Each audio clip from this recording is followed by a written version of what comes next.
start recording, not start virtual camera small. What up, gang?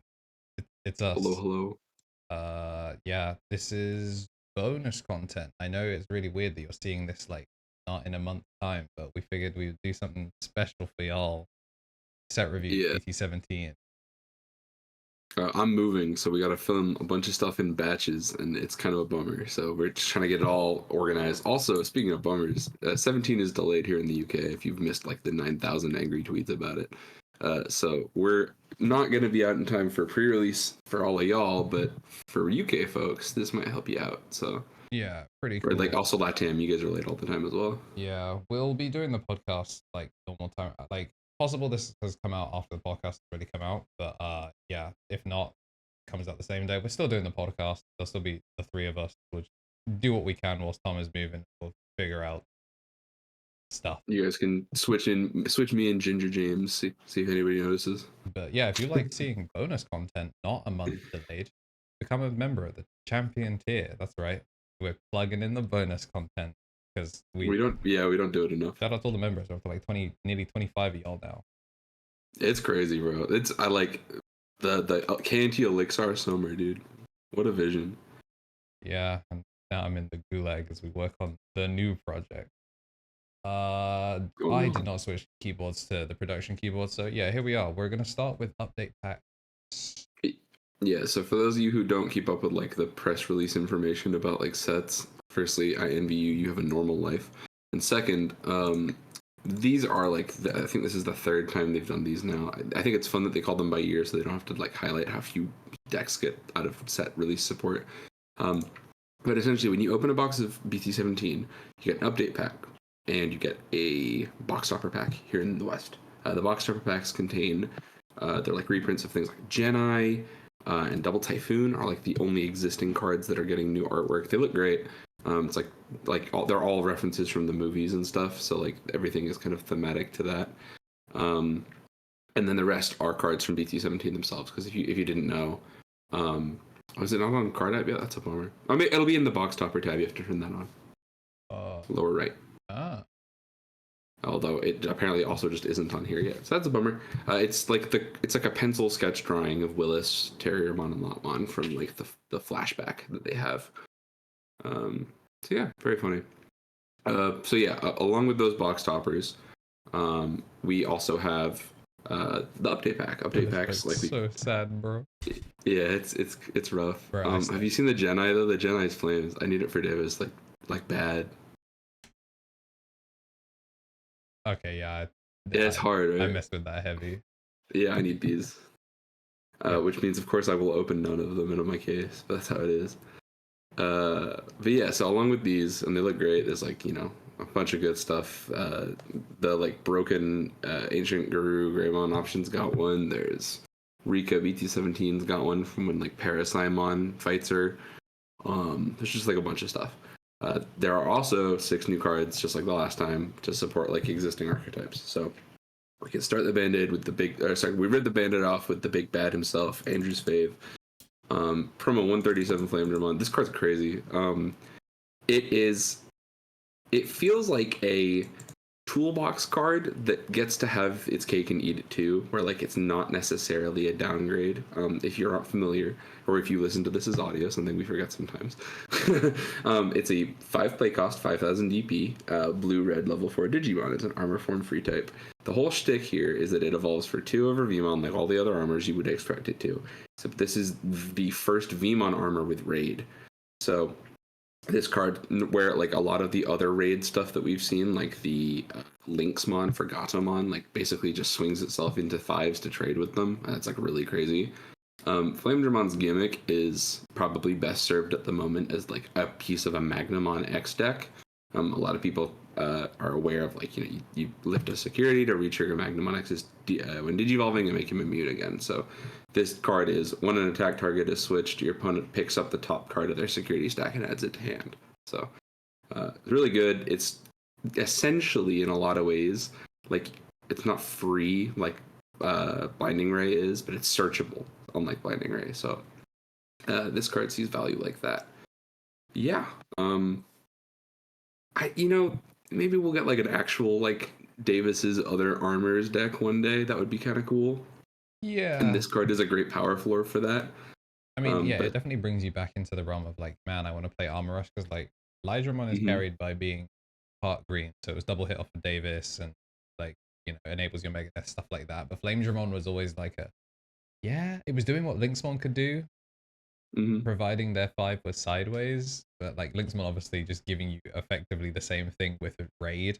Like FlameDramon was missing Raid and they gave it to it, and I don't know, like there are ways to make this like 5k is not big, but it it can become big enough. Like we've been joking about Lightning Blade and Fire Rocket. I want to pierce Raid, hand over your security. I always think about the first time somebody, you know, every now and then a card gets revealed and people see like kind of shitposty stuff about it. I saw somebody like make BT8 Magna and then you armor texture into Raid FlameDramon and then you're huge. Yeah. I thought that was funny. But the one of the more like non-just like, I mean, Magna is like the wave for a lot of these cards. But when this first got like revealed, one of the other cards we're going to talk about down the line here in the actual set of BT17, there's a new Davis Ken Dual Tamer that's crazy, and it spits out level 4 or lower free types when things die. So having a FlameDramon that is a threatening, like next turn it'll raid, even if it dies, it'll have picked up a security. So there's a lot of like I don't know, there's some stuff in here that it can get kind of crazy. So there's Veedramon. Veedramon's like, this is probably the best just like named Veedramon in the game now. Yeah, on play when Digivolving, just nutty good stuff. I'd say like Gold Veedramon definitely as of late has become a lot more popular. Like it probably, this is dethroning it as the best Veedramon because like the Veedramon for Full Force is fine. It's like it's named Veedramon, so like it's what you use. But I mean, they were finding a lot of value out of Gold Veedramon because boy, is that an armor that can turn into Magnamon X-Antibody if the shit hits the fan, and also be able to play defense. But this is just another tool for the, like, you know, their gimmick at the minute is that they suspend, they pop off like that, everything moves forward really efficiently. So like this is reveal top 3 by adding a blue Digimon with Veedramon in the name and 1 blue Tamer. So this basically lets you dig for the arrow target level 5 and just pop off from there. It's a really good effect. But the like even stronger part of this is that this is finally just another duplicate copy of the inheritable for the actual archetypal from BT11. So now you just have 8 targets in the archetype that are just like, finally my guy unsuspends on again a memory. So very good stuff. Leomon X. Leomon X. So this is, this card's tight. It's actual Fortitude Leomon support. So the gimmick is on play when Digivolving, give something -3. So it's great. This card is doing a couple things here. It is expensive, admittedly, but it's spot removal for floodgates. One of the big problems if you've played a lot of Leomon Fortitude stuff is that you can get stopped by a Pomu or a pillow that's like can't play by effects. If you have to, you can just drop this Leomon. -3k removes the floodgate. You can pop off a little bit from there. And then it's all turns while Leomon X is in this Digimon's Digivolution cards. This Digimon gains blocker and fortitude. And then its inherit, unlike the other Leomon pieces we've seen previously, is on delete recover +1. So you can do a lot of pretty strong stuff with this. When this first showed up, one of the lines people really started messing around with was like, obviously again, it's good spot removal, but the deck already kind of experimented with like X-Antibody cheesiness by using that to re-enable fortitude and things like that. So re-enabling your fortitude with the X-Antibody option card and getting a blocker for free is pretty funny. And then other times there was even some protoform stuff people were messing around with too. So big fan. It's kind of all the combat step as well, thanks to the Fortitude Leomons having that when attacking warp. So like in theory, you could actually swing at your security with your Leomon and know that the Pomimon is not going to eat your ass alive. Yeah. It's also the fastest way to resolve, like, you know, previously you needed to go into like either Grap Leo or Loader Leo, and those are both like free cost evos over the names. This over, like you said, like EX5. EX5. This over EX5 Leomon with an Elecmon underneath it is the fastest, cheapest way you can make D-Digivolve too. So it's a pretty gnarly little aggressive push as well. And again, it's also a 3k shrink, so it lingers. That's the nice as well. Yeah, it's a 3k shrink for the turn. So there are versions of this card where like you swing at a security, if it dies, you've shrunk something by 3 and then you did Digivolve it twice. Like you did Digivolve a Rapid X It sometimes goes back to Terriermon. Yeah. So this card has some pretty crazy applications in an archetype that it was not so like uphill battle-y against a lot of the format right now, where like blue is by a mile the best color in the game. This would be like a whoa, Leomon got a custom card. Speaking of blue, why are Oh bugs my not blue god. now? What are they doing? It's like the Digivice, Andrew. Look, it's like the toys from the 90s. They gave MegaKabuterimon green. So the promo it's just another 8K 8 play cost bug like you'd have expected for the turn sideways be immune bugs, except this one has evade, and so that helps it turn sideways pretty efficiently, and also you can now use this as a tool to like bluff different effects for. So like if this thing comes out and you're under -10 from like a ruin mode, you can immediately evade on the state check, as far as I understand. Yeah, that is how it works. And then you become your immune body, and then you can play out of raising against ruin mode, which is just nuts. So, and then the other thing is it's another copy of the MegaKabu Inherit for security burn from back in the day, except now it's on like a relatively statted, efficient piece for the bug archetype. Yeah, big ups to it being blue MegaKabuterimon as well. Yeah, it's cool that they made it the guy as opposed to just like another fly Beamon or whatever. MegaKabu also, like we're gonna talk about some of the cards here in the set, but this is one of those ones especially where it kind of hurts to go without not mentioning what we're missing. Where bugs are going to be missing Shivamon Ace and especially the green scramble. A lot of decks are gonna miss scrambles, but this one's really taking the double hit. So having at least this will help them shore up. But in 17, for like the context of people who are missing it, like bugs was the pub stomper deck. So like without that, we'll see how it does. All right, MameTyramon. Yeah, Collision's cool. Yeah, collision blocker and Tyrannomon's hilarious. The Mamemon deck will probably find some success in this. I have like recently been made aware again of like some niches that the Mamemon stuff has. Like even spitting this out could help you with a lot of stuff for like, Bancho Mamemon spits out your pieces. You hit this thing off the top. You can send it a little bit harder because you're removing things off the collision. But also, just simply like having suspend unsuspend is pretty nuts, because like there are tools you can use to like kind of make double blockers out of the Mamemon archetype, where you formerly would have like rough ways to like actually extend your defensive lines. And this card's not just like, it is Tyrannomon and Mamemon support, so like the inherit and the alternates effect both being just the like conditional unsuspend is very powerful for both of those decks.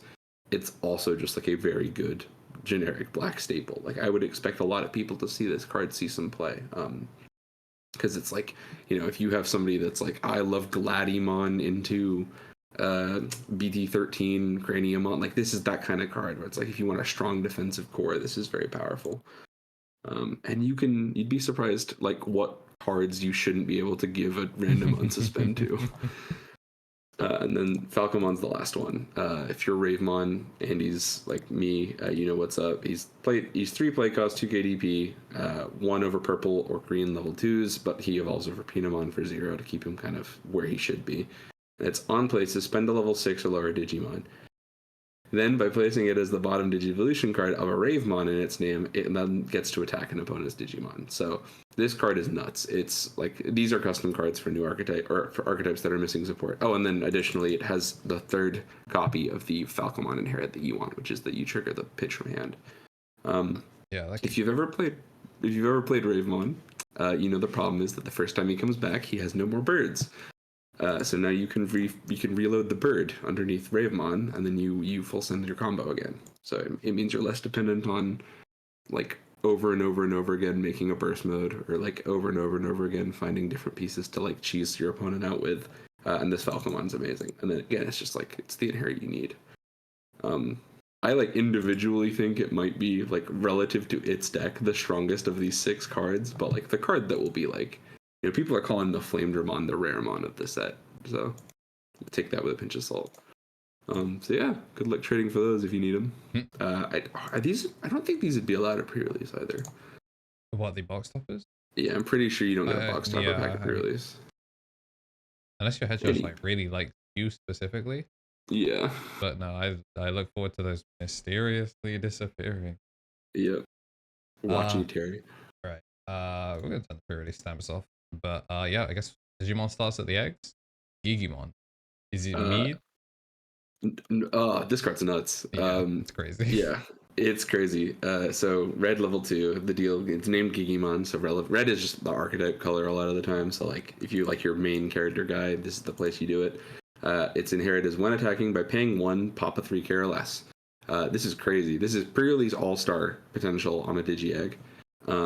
But also independently, it's probably one. If it may likely stay second fiddle to 14 Garurumon just because like remove a security draw card is too powerfully generic. But this has a real application in colors that are splashing for like red eggs. We're gonna talk about Ancient Garurumon later, but like there are other hybrid decks that will abuse FlameMons now, and this is probably the egg they use because it outs other Ukomons and it outs floodgates and things. Yeah, I was gonna say being able to collateral an Uko with your own one for one cost is kind of crazy. It's so nuts. It's sincerely crazy. And occasionally just using it to choke down one is really efficient in a lot of MemeTamerless lists. Like if you've got an Emperor down and you can consistently use something to achieve putting them to one memory without thinking too much, it's fantastic. The Jarmon is cool, but like if you're playing stuff from sources, why are you not gaining memory? Like Bukamon does everything this card wants to do. Like card draw is cool and all, bro, but like Yeah. memory on an egg is just not normal. This card is like obviously, like you said, it's like supposed to compare to Bukamon, which is it's terrible in comparison to. But the other thing is that like in its own archetype, you play around like the Caesarmon and Labramon in this set, like work with this egg to cycle, but like you'd still just pick Bukamon. I hate that they're back to making blue Caesarmon and stuff. Like, because Labramon is part of like the Anubis line, like I know that they do go into like Doba and like Caesar is like the vaccine equivalent, like where they don't really go into it, but it is really annoying that Labra is like 50-50 split. It's got like the Pulsemon problem. Yeah, except where they can't keep giving it Anubis cards all over again. Yeah, except that we have 2 Anubis. One of them is situational at best, and the other one is on the ban list. Yep. Speaking bad of day for you guys. This Bibimon is crazy. In its own engine, it is fantastic. It's when an effect places a tamer in this Digimon's Digivolution cards gain a memory. It is less memory than the old Bibimon, but you can do it way easier. There are a couple points of like interaction where people experimented with this card. It's likely one of the stronger Mind Link is powerful generically in a lot of ways. So decks that have been able to like steal this, and then like DNA decks that can like Mind Link under things have been using it. Chimeramon uses it. The intent is that Pulsemon does this. You use Leon with like either the intentional support that we finally have like the start of main Pulsemon that goes with all the other start of main guys in this set. So tucking Leon Alexander underneath Pulsemon at the start of main, Bibimon gives you a memory, Leon gives you the memory, Pulsemon, you just full send it. It's a very powerful trigger. And there are other cards here that reference Seekers and like the fun world of Mind Link. So Bibimon strong. Argomon. Blocker. I'll be honest, I don't understand. Is Argomon actually good? There are very, very strong cards in this archetype, but like a lot of this deck's success is on the East is splashing like purple generics because there are purple cards in this deck now. Yeah. We'll see more about that in a minute. But like high key, this is sometimes you need Argomon the name, but there's one that gives you a memory, y'all. Yeah. Is this the best Sumomon now? I don't know. When attacking draw one is nice, but like they're all ass. Yeah, so we'll go over Diaboro as a whole probably when we talk about this Sumomon, but for your question of like, is this the best? It's the best for if you play this style. There are really like 2 Diaboromon builds now. There's like the Beast Cyclone, make the EX6 stack and swing for a million stuff. Or there's a build where you focus on Armageddemon, and his entire gimmick is you kill off the main stack. So like the original Diaboromon has to die, which is just like the movie. The original Diaboromon died, and there's clones everywhere. So the Sumomon inherit here we'll see more of, and then other inherits will be like when I die, spawn a million tokens. So if you're into the pop yourself to play, Sumomon's good. Balmon is the best generic SOC egg, finally. It's when an effect places the tamer in the Digimon's Digivolution cards, you can evolve into an SOC trait from the trash once per turn. So if you're making Fenrir OTK, obviously the once per turn hurts you. But welcome, finally, we have a purple-based Dorumon, or Dorumon egg. So Yeah, for people like, that were just looking for... bad. Like, you could use it to pitch. Like, if you wanted to go into...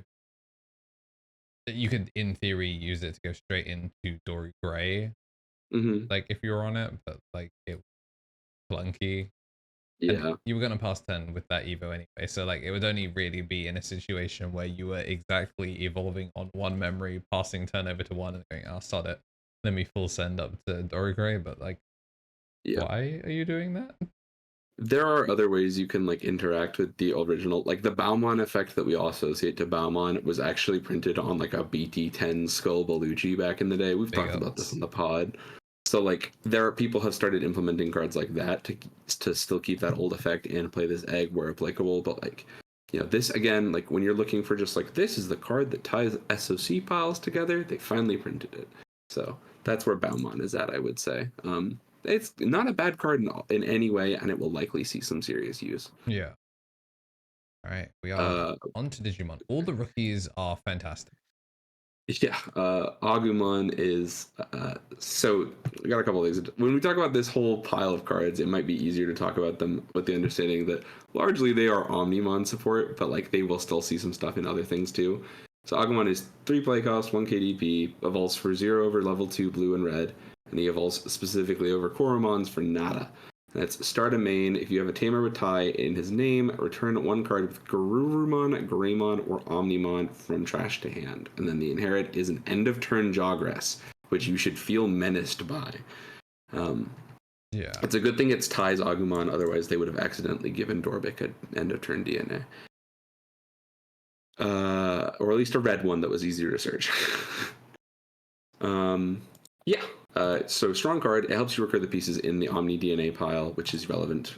We can probably talk about Wargreymon next. His gimmick is 11 play cost, 3 over 5s, evolves for Greymon, level 5 specifically, so SkullGreymon, Metal Grey X, all fair game.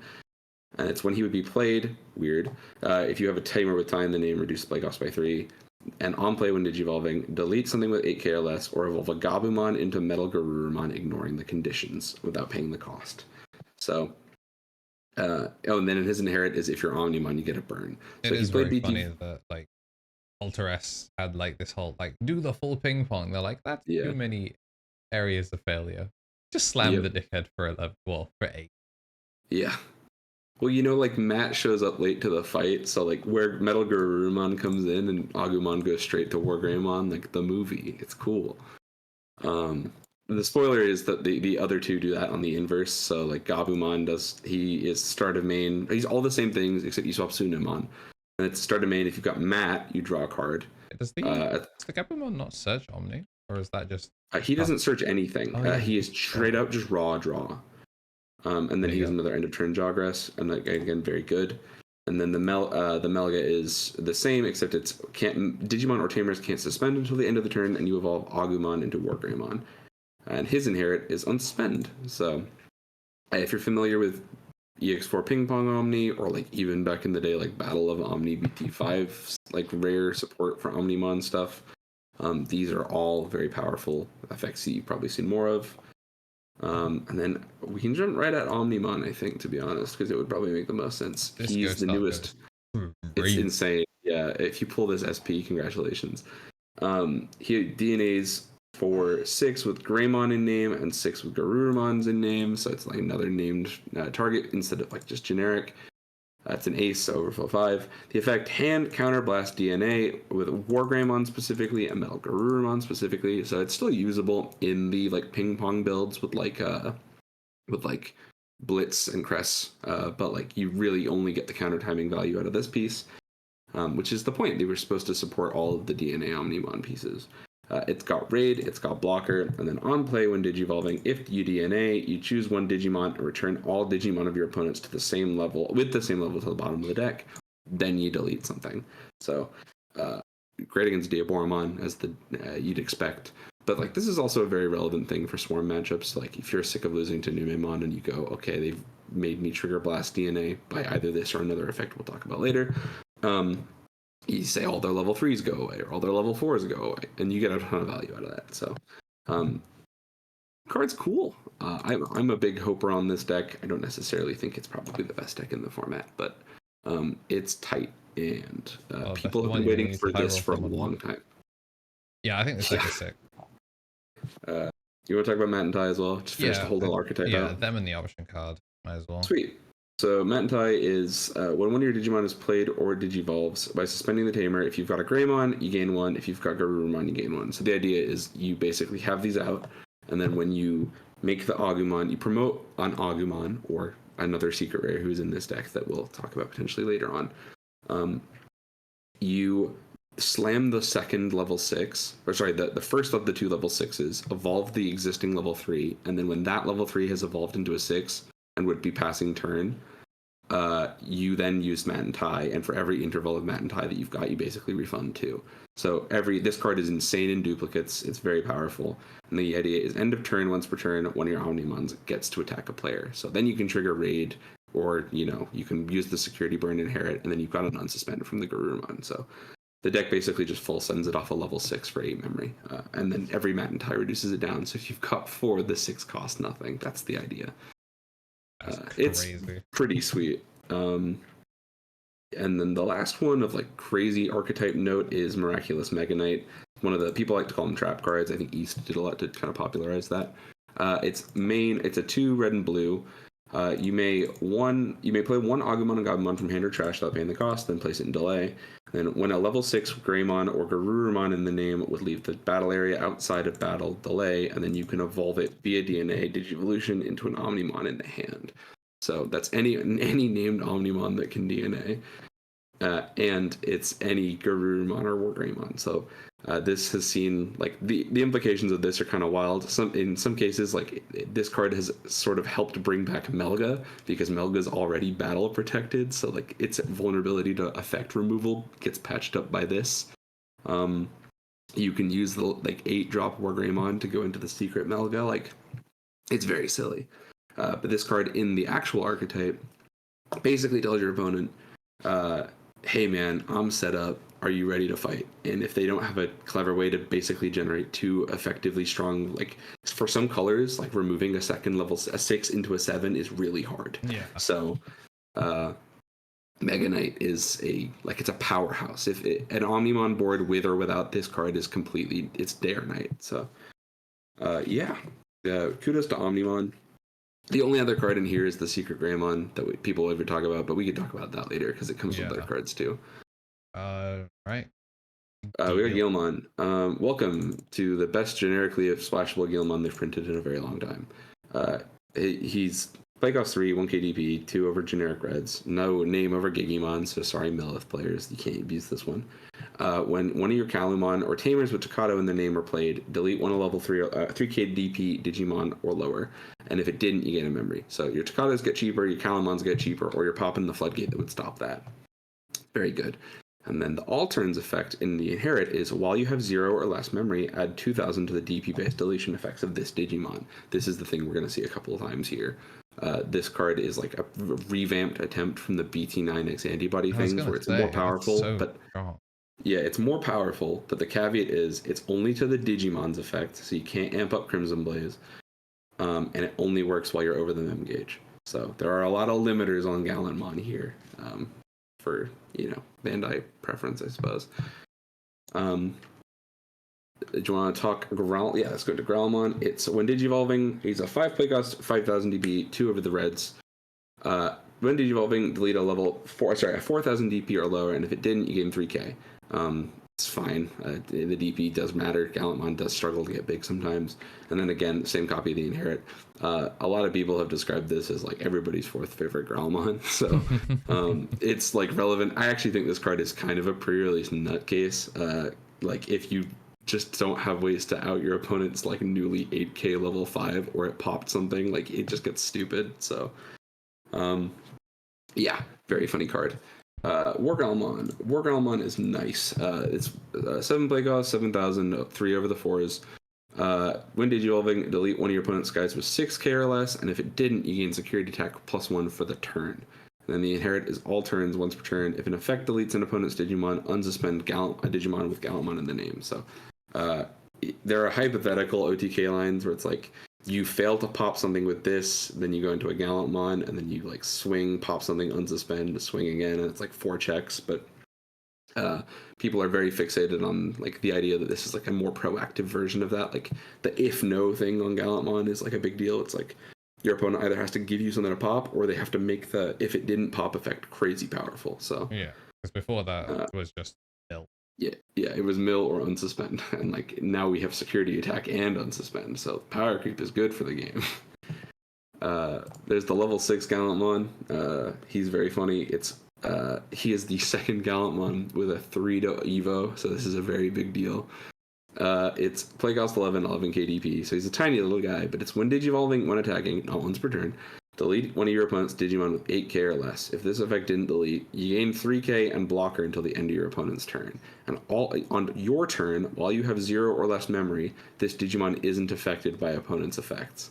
So you just put your little hater blockers on when you swing with Blitz, either using EX2 Takato, or like if you can kind of finagle your memory to 0 using some different builds have come up with ways to do it.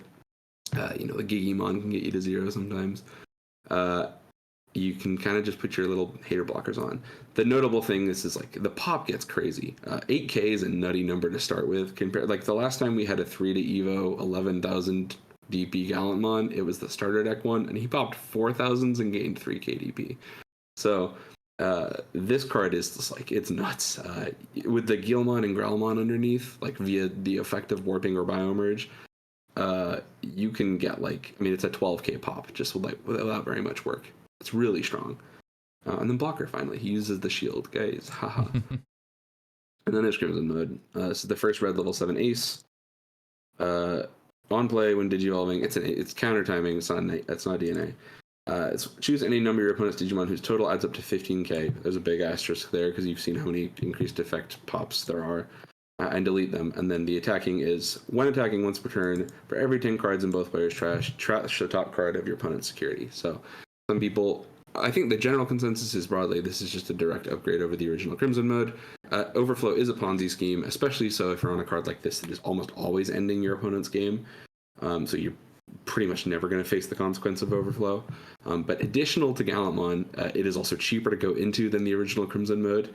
The only drawback, despite having the ability to because your whole deck is like 2-sided mill, you'd think it was just a straight upgrade to include both players' trash, but the only drawback is that unlike EX2 Crimson Mode, this card does not start with trashing 1 security. So in a format with ways for opponents to potentially have no cards in the discard pile, this does sometimes come up. There's that. That's Gallantmon. There's like there's also Takato. There's the movie option to play out a Guilmon or Takato, and then again, all of these movie options are if I would die, get bigger. Well, except for Crimson Savior, which is if my opponent would play a card. Oh yeah. They wouldn't give Gallantmon protection. Don't worry. It's if your opponent plays a 5 or higher, like the Locomon or Parasimon from the movie, guys.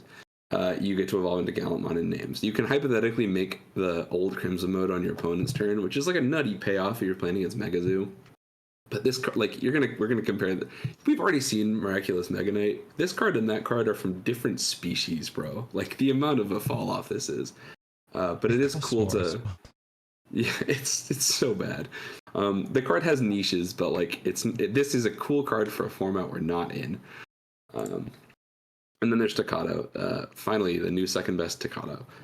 Start of your main phase. If you've got a Guilmon, Growlmon, or Gallantmon in the name, get a memory. Oh my god, we finally got a BT8 Tamer.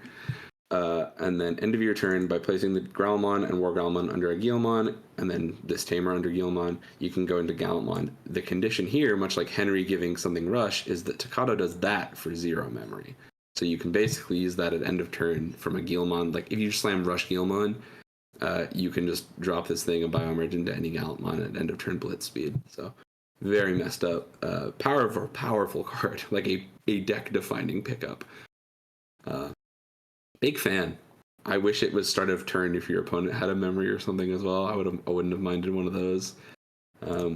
They seem to be getting given around, but there's another one in this set, so red can't have both twice, I don't think. It's tough with movie sets. We got FlameMon. I think we can kind of cover the hybrid stuff together. It might make a lot of sense to do it that way. Yeah, I think so. Because there's a lot of other types to cover as well. Yeah.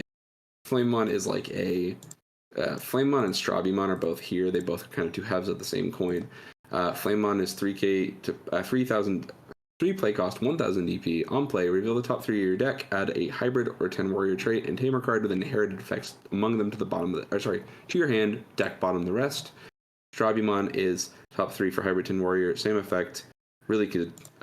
Unlike FlameMon, who evolves over red and purple, Strawbymon is over blue and yellow. And their inherits are different. FlameMon is on delete, play a tamer card with an inherited effect from your hand without the cost. Strawbymon is when attacking, drop a tamer for cost -2.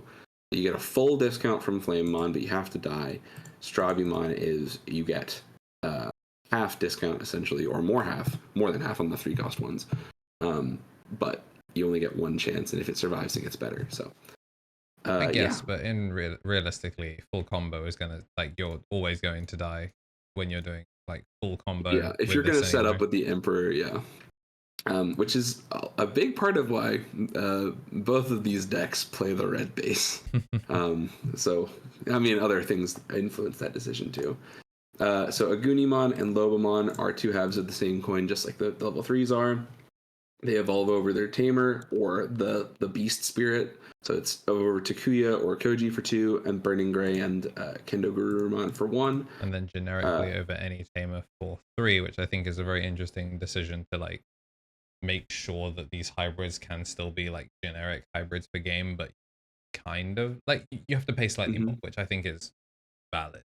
They've made a big effort to split the kids up, which when these were revealed, we were like, why are they doing this? We didn't know what BT18 was going to look like yet. Argomon can only go over generic red tamers, and unlike last time, this Labramon only goes over yellow. So if it isn't you can't go over Tommy Hime, for example. Interesting things, but he's the chosen partner of light or whatever, so we'll see more about that. Essentially, we'll start with Aguni. It's if Burning Greymon is in the Digivolution cards, or if you've got a blue or green tamer in play, this Digimon can evolve into Ancient Greymon in the hand for a cost of 3, ignoring requirements. If the effect Digivolves, you delete it at the end of the turn. And Labramon is if you have a black or purple or Garurumon in the sources, you Digivolve for 3, ignoring the requirements until the end, and then it dies at the end of the turn. So these are both combo pieces that turn into Ancient Greymon and Garurumon. It's very good. Those cards are insane. We'll talk about them too. The other 4s are kind of more generic hybrid stuff, but they both have Slide Evo-esque effects that are cool. So Burning Gray is over Takuya for 2, Aguni for 1, and then when it attacks, it can Digivolve from hand over red tamers, just the same. It's Raid, which is crazy in red hybrid, by the way, just nuts generically. When attacking, it can evolve into a hybrid trait in hand with the cost reduced by 1. So this can go into the Agunimon, which evolves over Burning Gray for 1 and then therefore be 0. Or if you're sick like that, this card can go into the BT7 Aldermon, which is also gross, and it can do that for 0. So you can raid at 14 KDP. It's really dumb. The Garurumon is the same effect. It goes into it can evolve into a hybrid trait in the hand for the cost -1, except instead of having raid, it has one attacking, draw 1, which is great because this deck is all about adding cards to hand. Yeah, also this one has the ability to go into unlike the Burning Gray because of the when attacking timing, because promo Labramon is when digivolving rather than when attacking. The Kendo in theory can also go into the old promo Labramon as opposed to just this one for effectively doing the same thing. Yeah, there's some funny stuff. So pretty cool cards. The payoffs are not on the 5s, although the 5s are worth mentioning. They're both warp 5s, so it's Agunimon Burning Gray and Lobo Kendo underneath Beowulf. You can go straight over the corresponding Takuya or Koji as though it's a red level 4 for a cost of 3. So you basically go for 3 memory into Aldermon. You get their when digivolving, and then they have much more powerful inherits. So Beowulf is when attacking if it's got the hybrid trait or 10 warrior trait. Return a level 4 lower to the hand. And then Aldermon is Delicate Plan. Yeah. So they finally given it as a second copy, which is tight. Yeah, because like the old warp, I don't think the old warp puns were bad. It's just that like, why would you ever turn into an Aldermon that isn't doing native sec +1 or giving you 80 like archetypal ADP? Yeah. It's like half the reason I know a bunch of players who picked this deck up is to have archetype ADP. So very good fives. They are more kind of accustomed to being used with the ancients, who we'll talk about now, I suppose. Ancient Greymon and Ancient Garurumon are very similar with slight quality of life changes to reflect the colors. So they're red and purple 6s. Play cost 12, which is relevant, and they evo for 4 over red and purple level 5s or yellow and blue level 5s. Security attack +1 on Ancient Greymon. On play, when Digievolving, delete one of your opponent's Digimon with as much or less DP as this Digimon. And then on delete, return a Tamer card and hybrid card. One Tamer card and one hybrid trait Digimon card from your trash to hand. Then play a Tamer from your hand without paying the cost. So, Thinking about it, are there any? Is it the old Burning Gray? Is that a +2 KDP? yeah, but also like if you did this over Takuya, Takuya is 2 KDP. All the Takuyas are 2 KDP. I guess I'm just thinking for the now also very relevant Digicross. Like if you're Digicrossing this, in theory, you could pop a 14 off a Digicross. Yeah, that is a legit thing. The other thing is that like if you're resolving it like while you're climbing, you can kind of just dump like atomic infernos on things before you evolve them. True. You can get huge. Yeah, and then it's Digicross, like Andrew mentioned, Aguni or Burning Gray or Kendo and Lobo. And it reduces it by 3 for each card, so it's up to 6. So you can drop these things for 6, or with an option card that we'll see later, you can reduce it even further. So they're very powerful. They are attributed, like when we're talking set review mechanics here, these are 2 of the most influential cards in the set and potentially the most influential cards in the whole game, kind of full stop. Especially Ancient Garurumon. He is, I would say, not complete blowout level stronger than Ancient Greymon, but much stronger regardless. He is returned the lowest level to hand, so if you're playing against an unprotected stack, it just dies.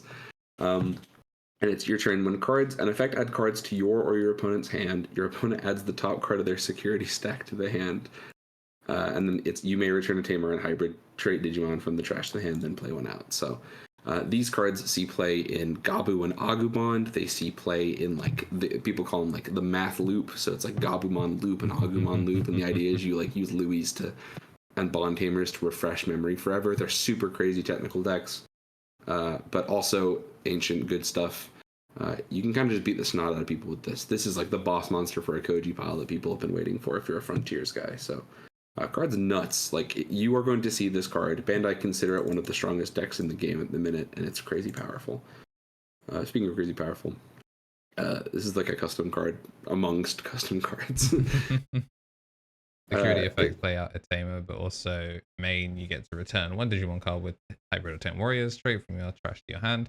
Then you get to play 1 Digimon card with 10 warriors or 1 Tamer, but reduced to 4. So the low cost of 2 you can play currently, like in BT17, like time of release, every Tamer in the game for 0 cost, bar I guess if somehow you're putting Daiken in here, like you would. Well, you need to have, it needs to be the inherit one. So it is literally every inherit Tamer until 18. That is everything.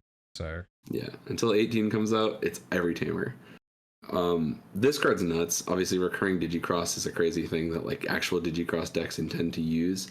But like this card sees play because you can ignore color requirements if you've got hybrids and Tamers. So people were like, "Oh my god, you can loot Drip Sylphiumon again," and like there's all kinds of stupid stuff. So this card's fantastic, and it has a cool box topper ult.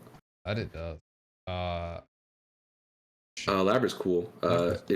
This is like an interesting meme week tier deck in my opinion. Like I'm sure part of the applications to this is that it has potential like source play out good stuff use, but like Fish is so good right now compared to what it used to be that I don't think it would settle for cards like this. Yeah. Essentially, Labra is on play by placing Seadramon or a blue level 3 card from your hand as at the bottom source. You draw 1, so it's a cool little cycle, helps you move pieces around.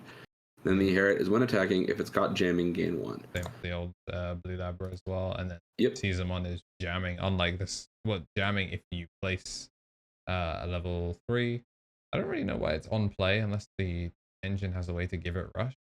Because You can give things played from sources rush, so you can spit out this blue level 4, have it snag up like another thing to abuse, and then it'll have jamming. It's kind of like a side grade to the SeeDramon in some senses. Interesting. It's quirky. The jamming in here, it's cool, but like the idea is that like basically between Xiaomon, Labramon, and Seadramon, you can like fully recursively use all of these pieces. It's very funny. Interesting. Cerberus is mid. Yeah, the werewolf mode is not like dog loop support. It's closer than the other stuff, at least not mercifully, because it's purple. But this is Cerberus over. It's not over Cerberus in name, so it can't go over the X-Antibody. And it's when Digivolving play. Never been able to do that annoyingly. Yeah, it's play level 3 or purple Digimon from your trash or from a source underneath a Digimon without paying the cost. Then at the end of the next turn, return it to the hand.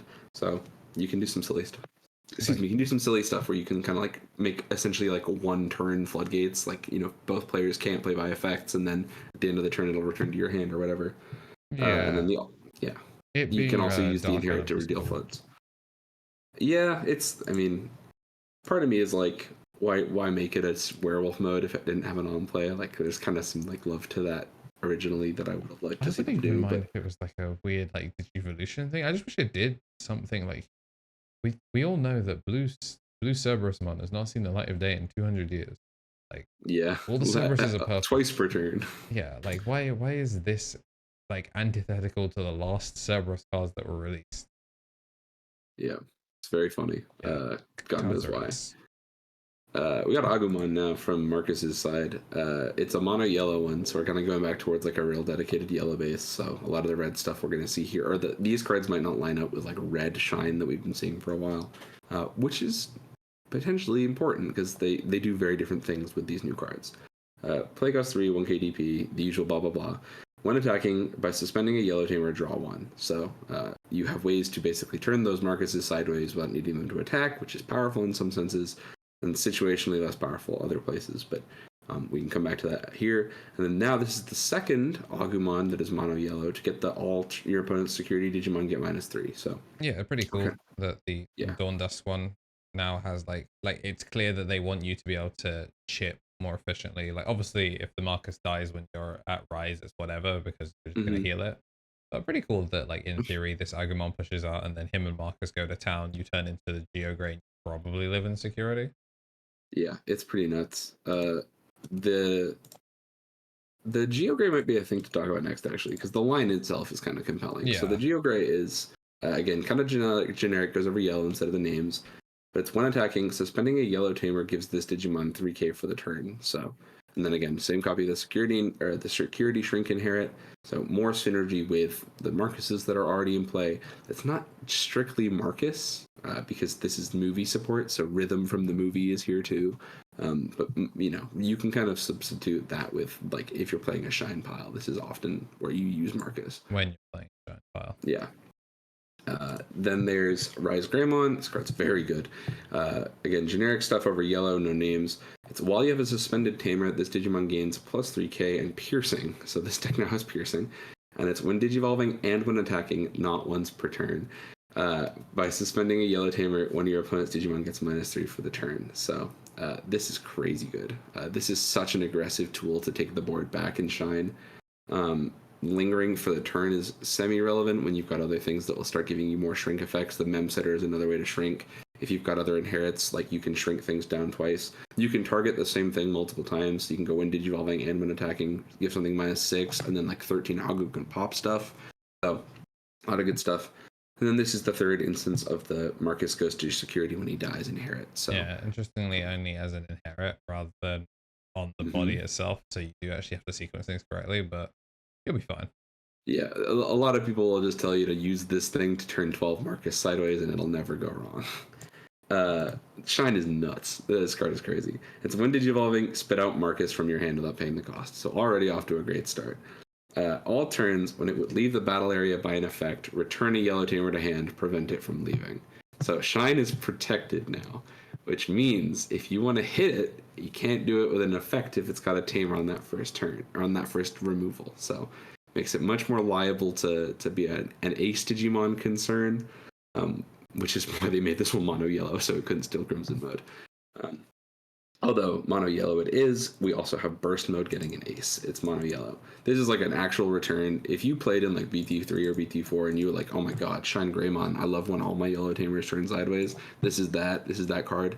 Hand countertiming Blast DNA, or sorry, Blast Digivolve. Freudian slip. On play, when Digivolving, you can play a tamer from your hand without paying the cost. Then for the turn, one of your opponent's Digimon gets -5 for each of your tamers. So you can just absolutely annihilate something. It's just it's not even for each like suspending tamers. It's just like die, perish. Yeah, it's very messed up. Thankfully, unlike the last one, it's not like activate multiple times. So you do have to dump this like on a target as opposed to like I'm gonna give 9 things -5. Yeah, you at least get like a final shining burst, like or even sunrise buster, just like on something, which is still cool. And then, like you said, because it wasn't suspended, that's very strong. And that's because by suspending up to 2 of the yellow tamers, for each one you suspend, it gains a security attack. So now ShineGreymon can whoop your ass. Just 3-check. Yeah, 3-check abomination. Very good. There's also Awakening of the Sun, which coincides with some of the other stuff this deck does. So it's a 3-cost trap card delay option. You can play a Marcus or Rhythm from your hand or trash without paying the cost. Individually, this is actually pretty powerful. Playing the like BT13 Marcus who costs 5 for 3, and then getting the memory off its on play is really good. It's like really tight. But the effect is when a tamer is deleted or returned to hand. So this is a lot of like this is the most easy to like snap activate for any of these like trap card decks. Because if your Marcus dies while it's whooping ass at security, you can trigger and turn into a burst mode, like BT13 burst mode for 0 on your opponent's on your turn. And then this coincides with the new Marcus, which lets you do some crazy stuff. So it's great. Also, we mentioned before, the shine is protected by returning to hand. So this is another thing that returns to hand. It helps you kind of give that power. It's really good. And then security effect is just play Marcus from your hand or trash. So if your opponent did manage to actually start moving the needle and get rid of Marcuses, you can go, nah. Awakening is great. It's really, really good. Yeah, I will say one thing that's really interesting is the ace doesn't have the burst mechanic. Like it is just straight up like Digivolve. Like I guess you're still getting the chance to evolve for 0 if it's at your opponent's turn. But yeah, interesting precedent that we're not going to have it every single time, right? Yeah, I guess we should talk about Marcus and the Rhythm now as well. But yeah, I think it's cool that like I would like to see new burst modes that have the burst mechanics. I do think like the flip burst is really interesting. But at the same time, ace is like boss monsters being aces. I was thinking like, oh yeah, you can't remove it. It's like time to raid into it. I'm like, time to play into the new mechanic. Yep. And then basically we talked about how like this is like a more yellow themed version of Shine than in the past. This is the card that ties it all together. This Marcus is like, if your brain works on combos and not just hit him with Marcus for +1 security check, this is the coolest Marcus they've made. Play cost 4, on play, until the end of your opponent's turn, one of your Marcus Damons is treated as a 3k Digimon that can evolve and gains blocker. Note, not itself. So you can give it to yourself, but you can give it to another Marcus too.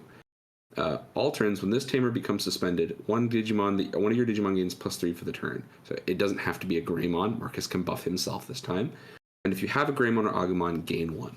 So this card does a bunch of stuff in order. We want to go over a couple of things really quick, because this card takes Shine from like, oh, they high rolled me and they made 2 Marcuses and they swung 2 Jack Seeks and I died, to, oh my god, my opponent made 4 Marcuses in 1 turn and I exploded, and one of them burned to security and one of them had 12k and a different one had rush. It's all insane. The idea is this card, like let's say you've got one of these in play and it, start of your main, you turn into a Digimon with Agumon. It swings at security and dies. Goes into security. Well, a tamer was just deleted. So Awakening of the Sun can trigger. And Awakening of the Sun can turn your ShineGreymon into a burst mode. BT13 burst mode, maybe. BT13 burst mode, so when Digivolving, is spit out a Marcus. Then give it 12k and rush. You play this new Marcus. This new Marcus turns another Marcus into another Marcus that can attack. Now you've generated 2 attacks for 0 memory for 1 Digimon dying. Then, because burst mode is in play, if you swing one of these Marcuses, you'll burn a security. So you've generated 4 damage. These inherits are after it's deleted. So like it's deleted player Marcus from trash. So like you still, even if you heal off of, you still get to do all this bullshit. Yeah. Just normal.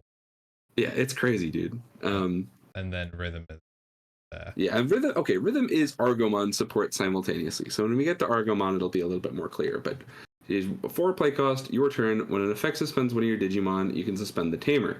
When this Tamer becomes suspended, gain 1 memory, and if you have Argomon or yellow Digimon with Agumon or Greymon, draw 1. She is a consistency booster for a deck that does need it. But in Shine, a little underwhelming.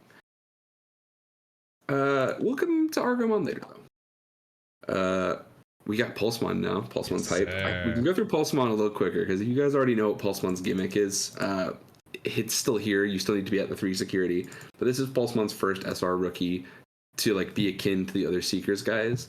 So it's evolved for Babymon for 0. It's yellow-green. Starting your main phase, by placing Leon Alexander from your hand as this Digimon's bottom Digivolution card, if you have 3 or more security, gain a memory. If you have 2 or fewer, recover 1. So it just helps you keep your pulse there, everything moving right. This is, it's probably for the best. Your super rare rookies shouldn't be all of your archetype power, looking at Yellow Vaccine.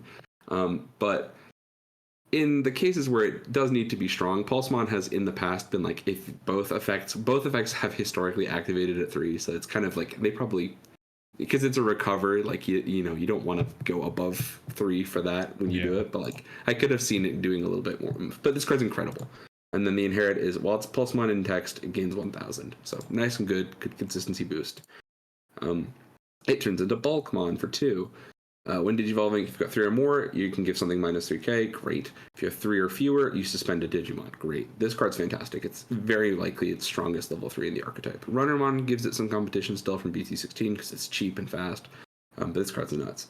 And it's all turns once per turn. If a security card is trashed, if Leon Alexander is in the Digimon Stage Evolution cards, give it recovery +1. Spoilers, Leon gives these Digimon Barrier, if you've seen the one from 16 with Hacker Judge. The new Leon is the same inherit, just like other dual printing Seekers kits have had. So your barriers cost nothing. Boutmon's crazy. Boutmon, like the 6 is maybe the thing that people are going to notice, but this 5 is nuts. Evolves for 4s over Pulsemon in text. Great, love it when they do that. All turns, when it would leave the battle area by an effect, trash the top card of the security stack, prevent it. So now you have barrier and protection. So it's really tight. And then it's when a card is trashed from your security stack by an effect, this Digimon with Leon in the sources can Digivolve into a Pulsemon in text without paying the cost. You know how everybody was like, it sucks that Shadmon costs 5. It doesn't. It just doesn't. It costs nothing. Messed up. And then it has, once again, end of attack if it's got Pulsemon in the text by trashing the top card of the security, unsuspend the Digimon. So pretty sweet. This is pretty handily the strongest 5 the archetype has. All the Pulsemons are very good. Clymon's still bananas. It's you're spoiled for choice in Pulsemon's 5s. This deck is really cool, and in a world where the format is kinder to it, I could see it really doing some stuff. But yeah, kudos to Batmon. But the king himself is Kazuchimon. He evolves for 5s. This is so cool, dude. This alt goes nuts. It's 5 over Pulsemon in text for 3. 5 with Pulsemon in text for 3. And it's when Digivolving, suspend a Digimon. Good green flavor. Then if Leon is in the sources, all of your opponent's Digimon gain security tech -1 until the end of their turn. Welcome back, Venusmon with aggro. This card's nuts. This card is funny because like we talk about it as in terms of the set review, but also like in your actual application, some people really have sworn to like a yellow vaccine Leon core deck, where like the idea is it's a recurable yellow tamer. So this is the new best secondary yellow level 6 for hybrids, because half your hybrids are Leons now. So very messed up. You kind of get to play extra copies of Venusmon in some senses, so it's really cool. And then end of your turn, once per turn, if you've got 3 or more security cards, one of your opponent's Digimon gets -6 for the turn. If you have 3 or fewer, you recover 1, and then one of your Digimon may attack an opponent's Digimon. So basically has kind of a fake bug blitz just on the end of your turn, which is nuts. Except it's better than blitz because you can just do it by like expanding the board with more Leons or whatever. So really tight. And then this level 6 has an inherit that we'll come back to, but it's if you've got Fenrir in your name, you shrink by 8. That's weird. Yeah, how strange. Like, why did they collaborate? Yeah, that's odd. You should have read Seekers by now. There's Renamon, to the hype of everyone. Every other person apparently, this is their favorite deck ever that just never gets played. Jamie's taking Sakuyamon back off my hands. The one that Sophie plays is going back to him for a bit. He wants to play Sakuya. I don't blame you. I was kind of riffing, but this deck is actually tight as hell. Yeah, so I I'm a big would fan. play it if he wasn't. Yeah. On play, reveal the top 3, add the tribe, so QB, Tash, Sakuya, and Rika, or an option card with 2 or more to the hand. So it gives you the name, gives you Rika, or a plugin. It's incredible. This is like easily finally they round out their searcher lineup. It's fantastic. Then the inherit is when you use an option card or 2 or more, read a plugin. One of your opponent's Digimon gets security attack -1. So this card's great. It can really help stall the game down. Really limits your opponent's options in terms of aggression. Cubimon, also fantastic. It's God bless. It took them long enough, but they gave it to Sakuyamon. If you don't have Rika, play a Rika. The forest should just most archetype forests from TV shows should do this. It's ridiculous. And then the same inherit from the Renamon is on QB. Yeah, fantastic the idea now card. a lot is like if you can't line up the mass to get the shrink down, you can at least stop her from killing. Like shrink the small things, slow down the big thing. Incredible when you consider that spoilers, they printed a Biomerge Rika. So we've got Talmon. Talmon is barrier, really good for this deck. When Digivolve it, you can use an option that has plugin in the name or yellow from your hand with cost -2. This is any yellow option. It does not let you ignore color requirements. So if you can't use the plugin without doing, like, if you'd need either a Rika to ignore that or the Tamer to ignore their conditional effect, or if it's a dual color yellow option, you need the second color. But very good card. And then the inherit is when attacking, if it's got Sakuyamon in the name, you can use a plugin for the cost -2 from your hand. So real good stuff. Like if you want to start clicking 9 plugin combos off like our good friend Terry, this is the wave. Shout out PGSC. And then finally, maybe the best Sakuyamon ever printed. Like it's a contender. I personally am still an EX2 OTK degenerate, but this card's nuts. Yeah, EX2 and like Kuzuha are both I think Kuzuha is like super slept on. There's only so many times you can watch Terry Domini slide and go, how is this just not the best Sakuyamon in the game? Yeah, it's a good card, don't get me wrong. But this one's nuts. It's evolve for 3/5s, and it would go over Made Mode for 1, which is tight. Barrier, generically again. And then when Digivolving, one of your opponent's Digimon gets -6 for the turn. Then from your hand, and without paying the cost, you can use a 5-cost or lower option card that has plugin or is yellow. So just any yellow 5-cost options immediately get dropped. This card saw use in Japan setting up scrambles over and over again, so you could use this to turn into things like ruin modes. It was gnarly. But also, it's your turn. When you use an option card with a cost of 2 or more, until the end of your opponent's turn, their effects can't return the Digimon to hand or deck. So you have immunity to bounce and bot deck, you have barrier, and if you use plugins, you can be immune to other effects too. So Tower's Sakuyamon is here, and the 2 security minus inherits that this deck can now give you help you really slow the game down. So this is Sakuyamon control threats. This card was crazy with Made Mode Ace, which is a thing that it won't have in this format. But even with that. Kuzuha's still here. You can still mess with that. Yeah, big up on Sakuya. There's the new Rika. She's a starter main. If your opponent's got a Digimon, you gain a memory. And then her effect is Biomerge. If you've seen one, you've seen it before. Much like how Henry gives Rush, or Takato gave DP, or doing it for 0. This card lets you return an option card from trash to hand. It's not a plugin, it's any option. So this card's nuts. I've seen people return reinforced plugins. I was going to say, recurable reinforce. Yeah, it's gnarly. Rika's really good. This deck loves rebuild tools, especially when the Sakuyamon hypothetically could have spat out scrambles. So if the format hasn't changed completely irreversibly by December, when you get these cards in, or when we finally get scrambles in the East, in the West, this deck could go infinite. So that's very funny. I just like that they were like, all right, Terry, we've heard you complaining that you have to use blue plugin because all your Sakuyamons will die. Finally, pick up violence and go red plugin. Nothing bad will happen to you. Yep, it's so sweet. That's Sakuya. I think that's the whole of yellow. Yeah, we're into the Argos. Argos are top 3, add an Argomon and a Rhythm, return the rest of the deck bottom. They only specifically evolve over Argomon, so you do need to use the other one, which gives you the memory, or you need the blocker one, they're fine. And then on delete, get a memory as the inherit. Quirky, wonder why it does that. The Argo level 4 is if you don't have Rhythm, play Rhythm. Again, great things for these level 4s to be doing. And the delete is on delete, gain a memory. Oh, that's weird, wonder why it does that. Argomon level 5. Behold, a secondary pre-release all-star. Evolves for Argomons over level 4 Argomons for 5 over blue and green level 5s, and it's when it would be digivolved into by suspending up to 5 tamers, reduce the cost by 1 for each tamer that's suspended. Opponent's turn, none of your opponent's tamers can unsuspend. And if you have 4 or more Argomon in your trash, you can, when it dies, spit out a level 6 Argomon from hand without paying the cost. They were like, we get the Digizorp thing. That was kind of Argomon's first mechanic. But Digizorption's degenerate and broken. What can we do? So they gave it a homegrown new Keto Digizorption, and new Keto Digizorption is an abomination. You can, one attack, suspend the rhythm to unsuspend the Digimon as an inherit.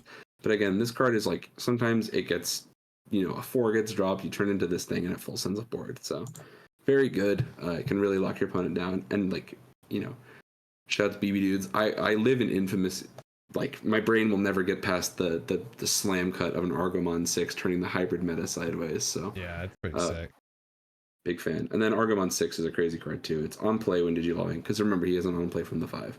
You place up to 4 level 5 or lower Argomon from the trash as the guy's bottom Digivolution cards, then delete up to 4 levels total worth of your opponent's Digimon. For every 2 Argomons in the sources at a level. So you can conceptually pop level 7s with this thing pretty comfortably if you're climbing all the way up. And then it is all turns, gains 1,000 for every 2 Argomons in it, and again, the same thing as the lockdown. So Argomon's back and he hates Tamer cards. And a wise king once said, if they make it purple and you can now use Calling from the Darkness to pick it back up, why wouldn't you? So, shouts to Argomon. Terriermon's here. This is probably like not news to anybody, but it's been a Terriermon summer. It's your turn. When an effect plays one of your Terriermon, Leomon, or Green Tamers, you can suspend opponent's Digimon. This is amazing. This is one of the contenders for like in like a Willis, or like Willis somewhat. It's great in Alliance, but Henry loves this card because you can use this. So you like Typhoon, spit this thing out, drop a Henry, and then like Biomerge. It's nuts. And then the inherit is the 1k all turns that you've expected from Terriermon. There's a Gargomon. It's on delete. You can play a Terriermon from your trash without paying the cost. So we have like a on delete. Yeah, I think it's supposed to once again be a parallel to like a Veedramon thing, because the 13 Magna does that. But it gives you your on play. So where basically like in some Alliance boards and things, you can use this to refresh like the SR Terriermon, spitting out Tamers and stuff, which is cool. And then another dupe of the Inherit. It's a great card for some of the Biomerge stuff. Helps a lot. And once again, like there's a Willis in this set because it's from the movies, so it helps you out. And that's, well, there's Antilamon here too. I think we can cover him here. It's 4 over the non-names, but then over Terraria and Wendigo, it's 3. He has Alliance, and when Digivolving, you spit out a level 3 green or yellow Digimon card from your trash without paying the cost.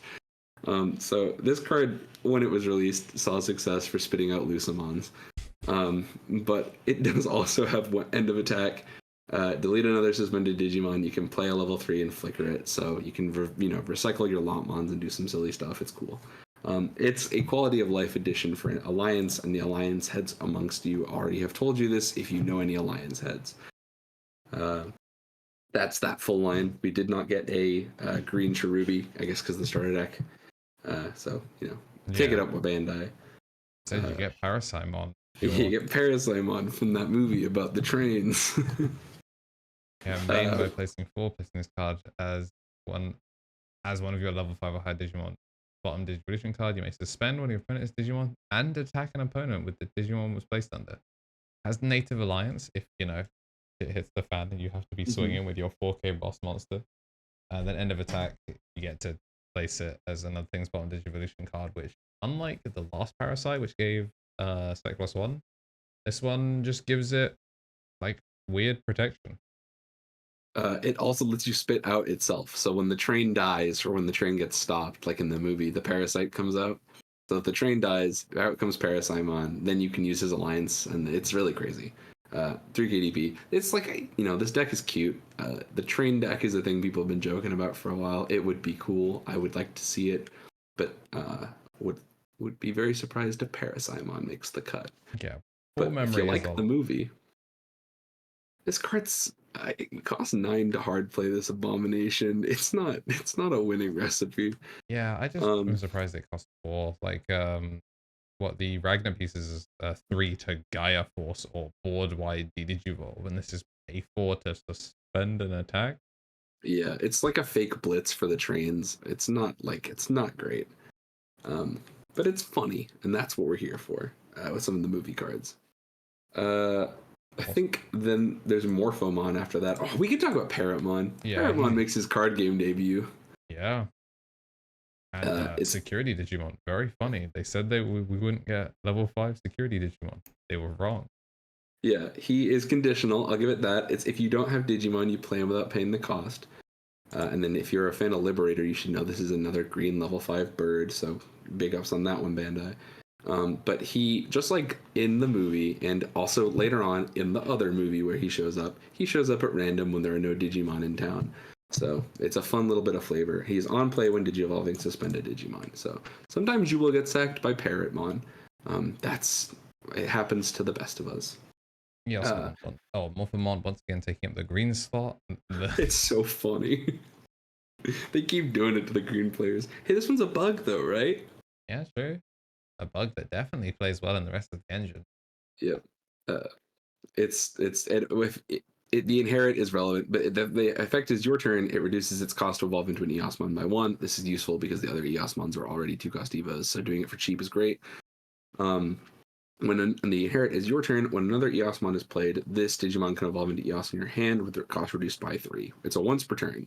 It might not have been the most broken thing if it wasn't, my opinion, but it is something real. We'll go for the rest of the Eosmon now. Yeah, let's just knock them out really quick. Eos 4 is Evolves over Morph over 2. If it's your turn, you play a white Tamer card with a cost of 4 or less, or a level 5 or lower Eos from your hand with a play cost of 2. So you can either spit out more body, or if it needs to, you spit out Manoa. Or Emperor, notably, really useful in that sense.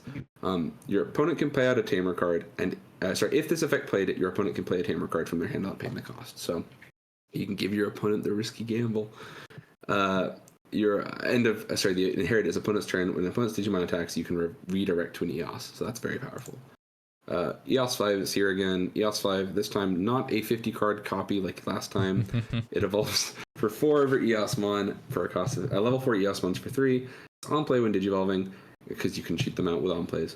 Your opponent may play 1 Tamer card from their hand without paying the cost. If it didn't play, you play a white Tamer card with play cost of 4 less, and then Digivolve 1 for every 2 Tamers. This is stupid. It's like it really changes the dynamic of what the Eosmons getting dropped does to your opponent's board. And then opponent's turn, again, you can redirect to Eosmon.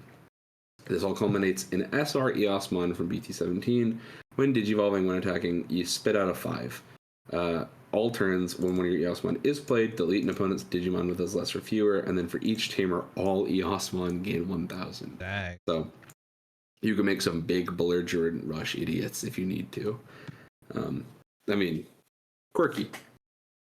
Then there's Manoa, second copy of the name. So by trashing Morpho or Eos, draw 2 with the on-play. So she is herself basically the Sister Mont Blanc of her archetype, which is tight. Yeah. Some decks would have killed for this.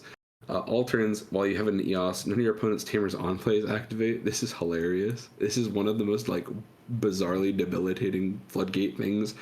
There are some Tamers whose entire identity is their on-play, so this one's hilarious. Yeah, I think it's because the old Manoa was when a Tamer gets suspended, because at the time all of these Tamers, bar the Bond Tamers, were suspended to use their effect, and now all of the Tamers are basically on-play synergies, where you get the most value out of them. So. Yeah, she still loses to the Bonds, though, which is funny, but if you hate Louis, she does too. Opponent's turn, and once per turn, one of your Eosmon would leave the battle area, delete another Eosmon, prevent it from leaving. So, very silly synergies. I think that's the whole line for Eos. Interestingly, she stops Tamers out of security from really having a massive effect as well, which is kind of cool. Yep, it's tight. I'm a big fan. I don't necessarily believe in Eosmon. It's such to the extent that I don't even own the promo Morphomons. Didn't it do really well in JP though? This deck did actually win non-insignificant it's not just how they won Tamer parties. This deck won a couple Alphamon Cups consecutively and a couple Evo Cups consecutively. I watched a lot of people with champion Magnamons holding Manoa. So it was kind of weird. But yeah, big on that. That's Argo. That's that. I think that's olive green. There's olive green, black. down to black and purple. Agumon from the set is another SOC piece. It's 3 to drop, 1k. There's no B-Wiggums, no Black War Greymon support. This is all turns when a Kosuke is played, gain a memory, draw a card, and the Inherit is reboot. If you know the Seekers lore, this card is a bummer. Agumon in the set does not evolve because Agumon never evolved. It was Kosuke's ex's partner, so we don't see it do its thing. And instead, its next card in the SOC line is ChaosDramon. Machine players on notice here because this is the first ChaosDramon that does not evolve over Machine. It evolves for level 5s over SOC for a cost of 3. With the SOC trait cost of 3, or it digi-crosses with a Machine and a level 5 card with Cyborg. And then the effect is while you have a black tamer, you can use cards from the trash with the Digi-Cross. So it's cool. There's a lot of power there. By placing a Cyborg or SOC from the trash to the bottom card, delete up to 7 play costs worth of your opponent's Digimon. Play cost removal always good because aces are cheap. And they balanced this game around black's removal for some reason. And then all turns, this is a kicker. This is what most people hopium up on this card. When this Digimon would leave the battle area by an opponent's effect by trashing 2, prevent the deletion. Prevent it from leaving. So finally, hypothetically, your Machine Dramons don't all die to Angemon Secret Rare. But good luck getting this into your Machine Dramon deck. Yeah, I guess it's for like the hard slam builds. Because am I misreading the Digicross? Is it Machine Dramon and then as many level 5 Digimon cards with Cyborg as you want? No, it's 1. And then it's on play, and when Digivolving, let you add the second 5. So it's slam for 8? Yeah, slam for 8 and get 1 form of protection. Are you dead ass? Completely seriously. The intent the Machine players claim it will see use in is that you can pick it up with Chaos X. And then Chaos X's protection will pick this up, which is good. I see. So it's a Garnet, basically, in Machine. Yeah, in a lot of ways. You're right that like the hard slam build will probably get more use out of this. You know what I mean? Like if your BT11 Machine dies, you can Digi-Cross off this thing, which is something. But like, meh. I think more realistically, if you're getting your hope up here, they finally made a Machine Dramon with an Inherit in BT 18 for Millenniumon. This card's probably going to be a better bridge for that archetype to do some stupid stuff. But like, again, it's an SOC card. Realistically, what this does is it gives SOCs more things to have in their toolbox to profile around. So quirky, about as strong as you'd expect an uncommon to be. Yeah, there are more black SOC cards, but we're going to come back to those because Caramon is here and everybody loves Diaboromon. He's everybody's favorite bad guy. So this Caramon's crazy. Like, just no, like, I said before that like 17 kind of introduces a second way to play Diaboromon. This card just it's playing all Diaboromon variants. It's insane. Opponent's turn. When an opponent's Digimon is played or Digivolves, if it's a 5 or higher, this thing goes into Inframon.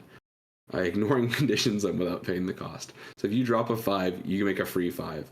And it can turn into the Floodgate Inframon, which is obnoxious. It can turn into the other Inframons that are debilitating. You know, the Digivolve one that's in this set is crazy. We'll come back in a sec. I mean, there's also the one that, like, contact, like, just immediately just contact warps. Like, if you, I don't know, you hit EX1, Diaboromon in security, it plays 1 token. You now evolve. Whoop, flashbang. So there's a Diaboromon. Yep, it's very funny. And then the delete, like I mentioned when we talked about Sumimon, is if it had the unidentified trait, you spit out a token. So you're going to see that a couple times where like if things die, you get a token. The next one in the line is Inframon. When Digivolving, you Digivolve 1, and then it taunts. Sorry, it's can't attack. It's a Congo, not a taunt. Important. I misspoke. So this thing Congos something. It's obnoxious. Congo as well. Yeah, and it's a play cost of 8. So although it is targeted.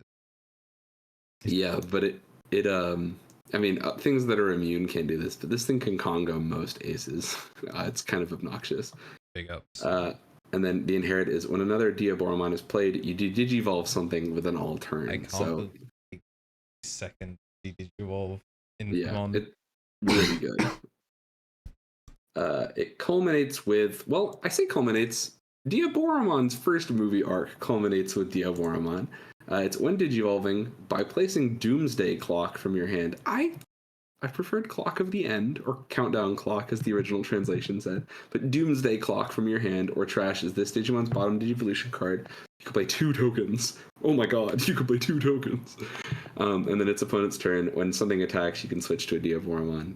It's kind of peak, actually. So if they're avoiding killing your stack off, you can switch into target to this thing. If you want your tokens to die, you can switch them to that. This Diaboromon is the duplicating Diaboromon of the movie. We can't really talk anymore without talking about the clock. It's maybe the most distinct thing about this variant. It's a bit of a meme, but it's relevant.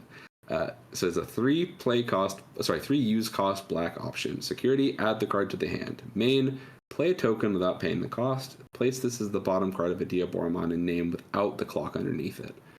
And then start of your turn. If your battle area has 4 placed Doomsday Clocks, you win the game.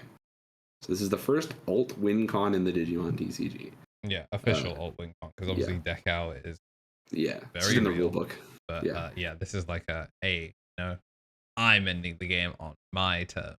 One thing to note is I'm pretty sure tokens can't have inherits, so it's not like you Doomsday Clock this, spit out 2 things. Kurisarimon gives you back 2 memories. Doomsday. Like, you are going to have to, for 4 turns or on multiple Diaboromon stack, do something. But I guess it's going to enable stuff like the Kurisari, where you use it, you spit out 2 Diaboromon, you immediately drop a Kurisari, pop 1, and go into the next Diaboromon. The next turn, you can load 2 Doomsday Clock. Yep, it's messed up.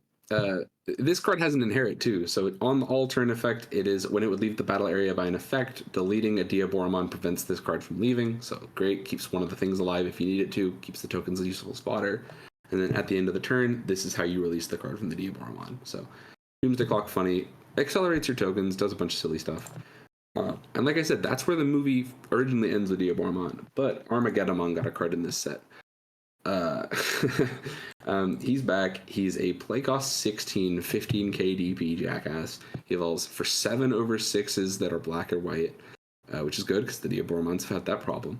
And then it's when this card would be played from the hand by placing up to 13 cards with the unidentified trait or Diaboromon in the text from your trash at the bottom of the deck. Reduce the play cost by 1 for each one. Diaboromon can go infinite. So the clock can go infinite. So no matter what happens, SecCom players, they are coming for you. Hilarious as it is.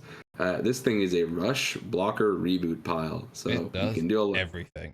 Yeah, it is all the funny things you want from a black or white level 7 jerk here. He's on play when digivolving, pop 15k total play cost. And then once again, he has been blessed with unique silliness that Diaboromon doesn't get, which is that he can attack unsuspended Digimon. Yeah, rush, blocker, reboot, and better raid. This card's incredible. Run them hat. This card is supposed to be the thing. If you're sick of losing to the Omnimon guy from the movie matchup, give him his whole ass on a plate and say your ace has no play cost to get cooked. And then, card's fantastic. A couple of these go in the decks, and they do silly things. People still sometimes play a lot of the old Armageddemon for its inherent value of popping tokens. And turning off level 7 things, like in a set where we just got a bunch of new level 7s, being able to turn that off is very, very important. Yeah. If you were big like we were on hyping up the Diaboromon summer and all the cards it was going to get, this is kind of where it finishes up for now. We'll see. Diaboromon X still out of the game. Maybe we'll hear about that soon. Yeah, they've mentioned Diaboromon in name, which does imply that they're eventually going to do it. We did get Agudamon, so yeah. I mean, heck, just the existence of the phrase Diaboromon in their text is nuts. It opens up more tamers. This can return popped erratas and things. So it's crazy. I'm a big fan. It can also return anything that references tokens. Armageddemon. Good card. That would also be if it's text as well. That would Spider Shooter, Spider Shooter, Disaster Cannon, or Catastrophe Cannon even. Yeah. So it gives you some fun stuff to play with. The Diaboromon line is cool. Hoping one day it'll get more support because this archetype is so beloved. It feels of the decks that everyone loves so wholeheartedly that just don't have a top in a little while. It's this and Gallantmon, right? I think we those just are the need big hoper decks. I think we just need it to show up in a season of an anime. The problem is Diaboromon is exclusively relegated to movies. So obviously in a movie set, fantastic. or you know when they well, try. he's Arata's guy in the video games too. Yeah, Maybe but we'll get Cyber Sleuth one day. that's the problem. Like he's always in like alternate media. There's just not like a hey, you know, whatever's gonna come after like hell. Like let him show up in Liberators or something, or just like Ooh, that'd be so if we tight. finally get a new Digimon anime season, like let Diaboromon show up as like a mid-season boss or anything, or even just the rest of the line. We get something like notably Kurisari isn't in this set, and that's because Kurisari isn't often in the movies, whereas He's not in the movie at all. it's in Tamers where it gets capped by like 300 of them get capped by Beelzemon. Yeah, it's funny. Yeah, Caramon goes straight to Inframon fighting the guys, so it's very cool. I mean, a lot of movie accurate silliness in this expansion. So, yeah, Armageddon's cool, right? Like it even beats the partition things. Isn't that something to think about? I wonder if that'll come up again later. Yeah. The next black stuff is the trains. We're not going to spend a ton of time on the trains. We'll go through them a little quicker here.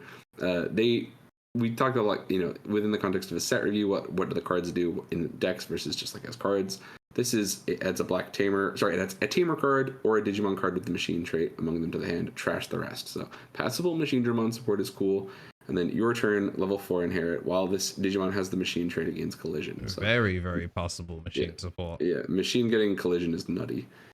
Big deal. There are the Metal Greymon, the cat's out of the bag. It was a thing people knew about, and then it became more widespread. But if you don't know, the Cyborg Metal Greymon from like BT1's inherit is if something's attack gets blocked, you gain 3 memory. So machine can turn into a memory printer that beats over your Digimon to burn security. It's messed up. Lokomon does the same. All turns, when an attack target is switched, you reveal the top 3. Place the Parasite or level 5 or lower black Digimon among them to this thing's Digivolution cards, trash the rest. It's a good way to filter things. And then it's when an effect adds this Digimon to Digivolution cards, you can go to Ground Lokomon. I thought it was Grand Lokomon, but fun translation, without paying the cost. So you can go into a big train when the Parasitemon gets you. And then you get collision again. This is a level 5 machine or cyborg, so congratulations, MachineDramon players. You really have an easy time with this. And then Ground Lokomon is piercing on play when digivolving. Reveal the top 3, place a level 5 or lower black card among it to the bottom sources, trash the rest. End of attack, you can spit one out without paying the cost. So you can just continue to make more train carriages on your train board. The flavor's great, dude. If you've not seen Runaway Lokomon, like as a movie, the thing is that the train just goes faster and faster until the gang figures out how to stop it. So, like, the big train just getting big and being obnoxious is very funny to me. This synergy with, like, turning into the old Grand Lokomon's kind of cool, too, because that Digimon just gets huge. Like, it gains 1,000 for all the stuff. Or something stupid. Yeah, it's just like, you can't stop it. It is runaway. Yeah, it's a runaway train. That's black cards. No notable. I actually don't think there's any black tamers in this set, because we didn't get a second Kosuke. Yeah, we did. So, something to be said for that. Yeah, but I guess we got the white tamer. Yeah. And I guess there's a world where Tominori could have been black, but they made him purple, which is fine. Yeah, I think they were avoiding giving Abbott and Electronics searchable black effects as well, because they were like, they didn't want to make too much overlap with non-Pulsemon, I would imagine. But we'll come back, or sorry, with a non-Lugomon. But we'll come back to that. They printed a Goblimon. That's the common rookie here. Goblimon's kind of relevant for pre-release. It comes up sometimes. So it evolves for 0 over purple and green. So that's something, it's like core Titamon stuff, really, but like we'll come back to that separately. On play, by deleting another Digimon, delete one of your opponent's level 4 or lower Digimon. So this can be helpful in a couple ways. Some people have experimented with this card, like the Apocalymon Copers I am aware of when this set dropped. It had been about a month and a half when Apocallymon's ban had come through in Japan. And so if you're not aware, Piedmon lets you spit stuff out to blow them up. Obviously, restricting them to not having their on-plays is rough, so the Goblimon needed to be triggered separately. But you could use this Goblimon in that deck to pop the 5s to get Apocalymon support and get your Dark Masters moving again. This is important. There are Dark Masters cards coming up because they were in one of the movies. But yeah, Goblimon kind of sort of something of an afterthought card. Not an afterthought card is Dorumon. BT17 Dorumon is a house. Play cost 3, 2 KDP, evolves for 1 over black purple or over Dorumon, so keeps it in the family. When attacking, if Kosuke is in this Digimon's Digivolution cards and your opponent has a level 6 or higher Digimon, this Digimon goes straight into Dorumon in the hand for a cost of 4, ignoring requirements. Welcome back, Warpmon from starter deck. It's got a reboot inherit as well, which is just so funny. They give them out like candy to these decks. It's so interesting is that when attacking timing rather than the old warps, where it was like a your turn lingering condition. Yeah, very strange. I think it's because this deck's interactions with like combat with collision and things make this quite threatening. Like swinging it, forcing your opponent using collision to mess them up a little bit. It gets kind of gnarly. But yeah, turning into Dorumon is cool. He's a big guy. The BT16 Dorumon is still the one that you use. And it goes specifically into Dorumon, which I mentioned for reasons. Because the Dexes are back. So there's DexDoru. He goes over Dorumon for 0. And the gimmick this time is that they all have trash effects. Trash all turns when a Dorumon would be deleted, digivolve into this card without paying the cost and prevent the deletion. So all of them do this, including the Dorumon that we'll get to, which is a crazy effect. It's when digivolving trash card in the hand, draw 1, and if it's got Darugomon underneath, or if it digivolved from the trash, delete one of your opponent's Digimon with a play cost of 4 or less. So that lets you either use Bowmon to evolve from trash into an SOC card, or the actual inherent surviving by going over Doruga. I don't understand the wording on this one, because if it's evolving from trash, it would have Dorumon. So I don't know why they don't. The Bowmon lets you evolve from trash without being Darugomon. The Bowmon is if you mind link, you can turn into an SOC in your trash. Oh, I see. So the generic purple-based stuff didn't have to exclusively play DexDoru with Darugomon. It was able to do other things. I see. So something to think about. Kind of cool. Again, in its own deck, it'll see a lot of use like that because it's kind of basically battle protection while you filter. Pretty sweet. DexDoru, even better. Evolves for Dorugreymon for 1. Trash all turns. If Dorugreymon would be deleted, evolve into this without paying the cost, prevent the deletion. Trash 1 card, then draw 1. Not pitch 1, draw 1, called the Judge.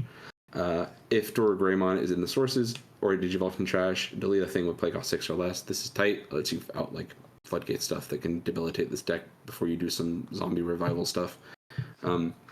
And the end of attack is you can choose one of your Digimon, delete one of your chosen Digimon, and one of your opponents with the lower level is the same. So this deck now has its own way to pop stuff, and the effects for floating from trash are not your opponents deleting you or anything like that. You can kill yourself with a calling if needed to basically trigger the effect. It's nutty. It culminates in DexDoru, cards cracked. If you are familiar with the Grand Asia Open stuff we talked about on the podcast, this deck has topped a couple times. It's a super tough control decks. Getting out ahead here, if you have friends who are into the collision SOC stuff and they're like, why is this deck so quirky and weird? Welcome to the next meta level of quirky and weird. It evolves. It's a 13 play cost, 13k, 5 to Evo over the colors, or Doragora for 2. So this thing's huge. Trash all turns. Doragora would be deleted by digivolving it into this card without paying the cost, prevent the deletion. So I remind you that the Dorumon can turn into Doragora. So you can send Dorumon into something, warp it into that for 4, intentionally kill it, and turn it into this for a net total of 4 from raising. Very good. When digivolving, you digivolve something 3 times. Then if Dorugomon is in the sources or this digivolve from the trash, delete all of your opponent's Digimon with the lowest level. Just diabolical. Just an absolute omega nuke. And then when another Digimon is deleted, you unsuspend it. So this card's great. I mean, it's crazy. There's so many powerful effects combined into one thing. It's sticky as hell. It's debilitating for board building. It can really clear threats out. And then it has a pretty easy time. There are end of attack triggers in the inherits which you can use to let this thing basically unsuspend for combat and pop off. So big fan. Doragoromon, already a cool deck, made better by this archetype. The last kind of piece of the puzzle is Tomonori Ryusenji. His effect, he's a 3 play cost purple tamer. Your turn, when an effect places a tamer in one of your Digimon's Digivolution cards, you suspend him to gain a memory. Important, because he's not a mind link guy in the show. He's not a hacker. He just is there. He's like read the books. Businessman. Yeah, and then end of turn, if this tamer is suspended, a Digimon with a tamer card can, in its Digivolution cards, may Digivolve into a Digimon with Dex or Death X in the name in the trash without paying the cost. Man, I'm still so annoyed that it's Death X-Mon in the English version. Like, you would just be able to save that line of text if they just called it Dexmon, which it is. It's very funny. This has a couple implications. There are the Mind Link Tamers can abuse this, kind of just go +1. Purple and black decks can turn into Death X-Mons from the trash. Like, it is situationally very powerful. But in practice, this card hasn't seen a ton of success. The archetypes that would abuse it, like the purple Seekers piles, like this DexDoru stuff, or Lugamon, have other things they'd rather do. So, Ryu Senji, kind of a cool card, but has not hit the ground running. Maybe if the format changes. Or maybe Death X-Mon's reprint will make more people want to try it. That's kind of my money at the moment. Yeah. In terms of purple, I guess once we're talking SOC stuff, we should probably finish. Yeah, this is a good time to talk Fenrir. So we talked about Pulsemon, and in the BT16 stuff we talked about back in forever ago, we talked about how it's it was fun that they kept adding red level counterparts to the original BT14 line. So enter Fenrir. Weird that it's got an inherit. We'll go over that in a sec. 11 play cost, 11,000 DP. The play cost is so relevant. We're going to talk about that. And it evolves for 3/5s that are purple or red, or 5s that are SOC. It's when Digivolving. If AG Nagasumi is in the sources, you can play a Fenriloogamon or a Kazuchimon from your trash without paying the cost. At the next end of your opponent's turn, return that Digimon to hand. So I'll remind you, the effect for Kazuchimon is the end of turn, not on play. So you can get the value out of end of turn, which is cool. But also, all turns, when one of your opponent's one of your Digimon or Tamers have the SOC trait or the Pulsemon in their text is played, delete a Digimon with 10,000 DP or less. So you basically get to set up 2 6s and you pop something. Pretty cool. And then the inherit is, while this Digimon has Fenriloogamon in the name, the turn end condition is the opponent having 3 or more memory, just like Fenrir did. So something to think about. Is that the wording they used for old Fenrir? Yeah, it's the same text. It's kind of cool. We may as well talk about Takamikazuchi here. He's the new big payoff. He's literally at the bottom of the set because he's a secret. Alright, for visual clarity, we will go with not the drive impact. But the Power Rangers one is so cool. Whatever. So Fenriloogamon Takamikazuchi is the big bad boss from the book nobody read. Play cost 16 KDP, so he's tied for one of the biggest dogs in the game. 6 over yellow or purple 6s. DNA, another specifically named Fenrir plus Kazuchi for 0. Trash, your turn. When one of your level 6 Digimon with Pulsemon in the text is played, 2 of your Digimon can DNA into this card. So you can basically add links that turn into Fenriloogamon from your trash if your setup is nice. And then it's when Digivolving, when your opponent's Digimon gets minus 16,000 DP for the turn.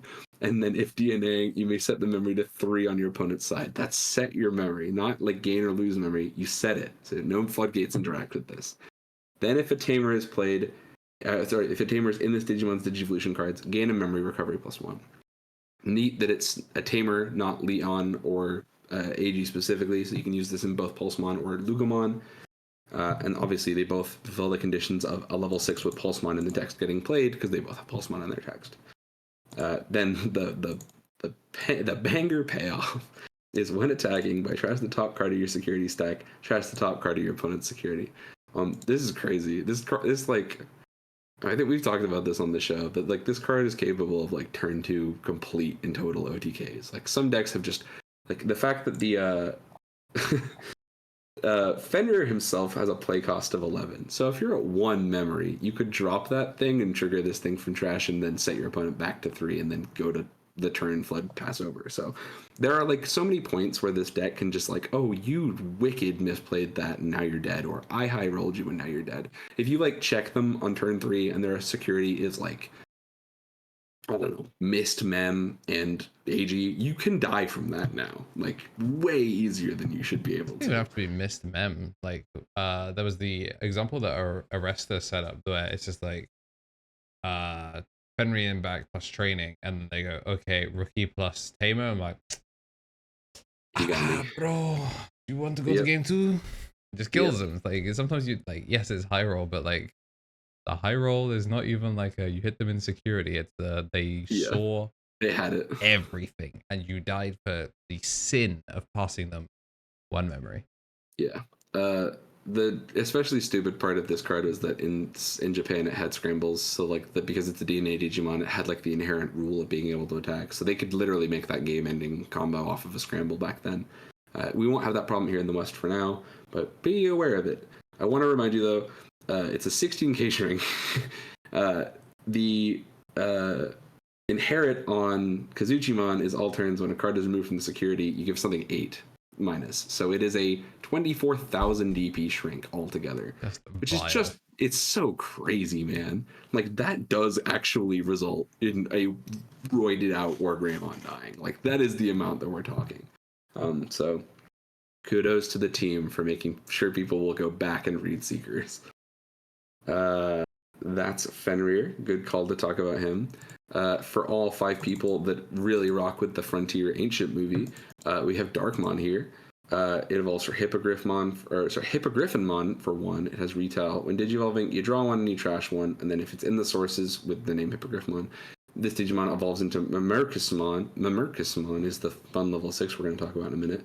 For cost of 2, ignoring the requirements. And then it has Retaliate as an inherit as well. The one thing that is really interesting is this is a level 4 and Hippogriff level 5, so it's another one of those instances of being able to degenerate it back down to a lower level.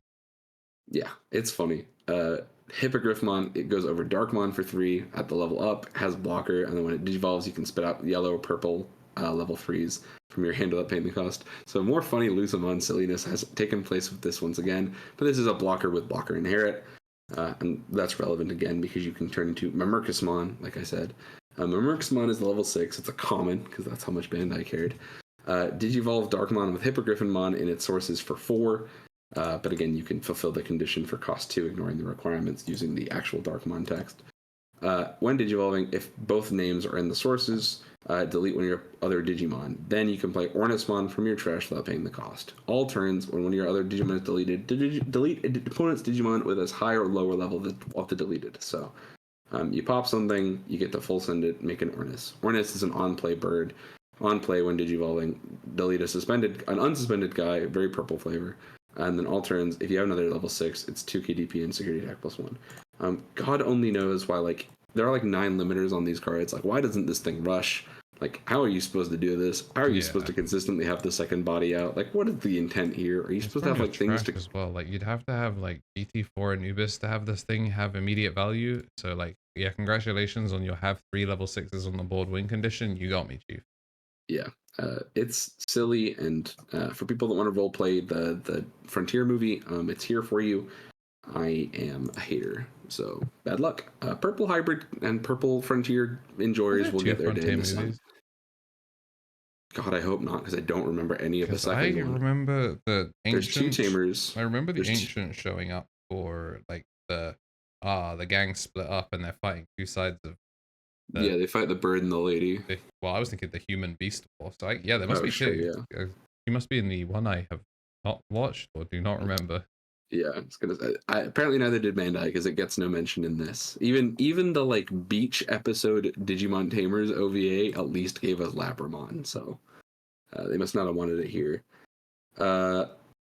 Rounding up purple, we've got Pippismon. I freaking love Pippismon. So it's a Patamon armor. This is already horrendous because BT16 I think saw a Patamon rush. Like armor rush already top. So now they have converted in Barcelona.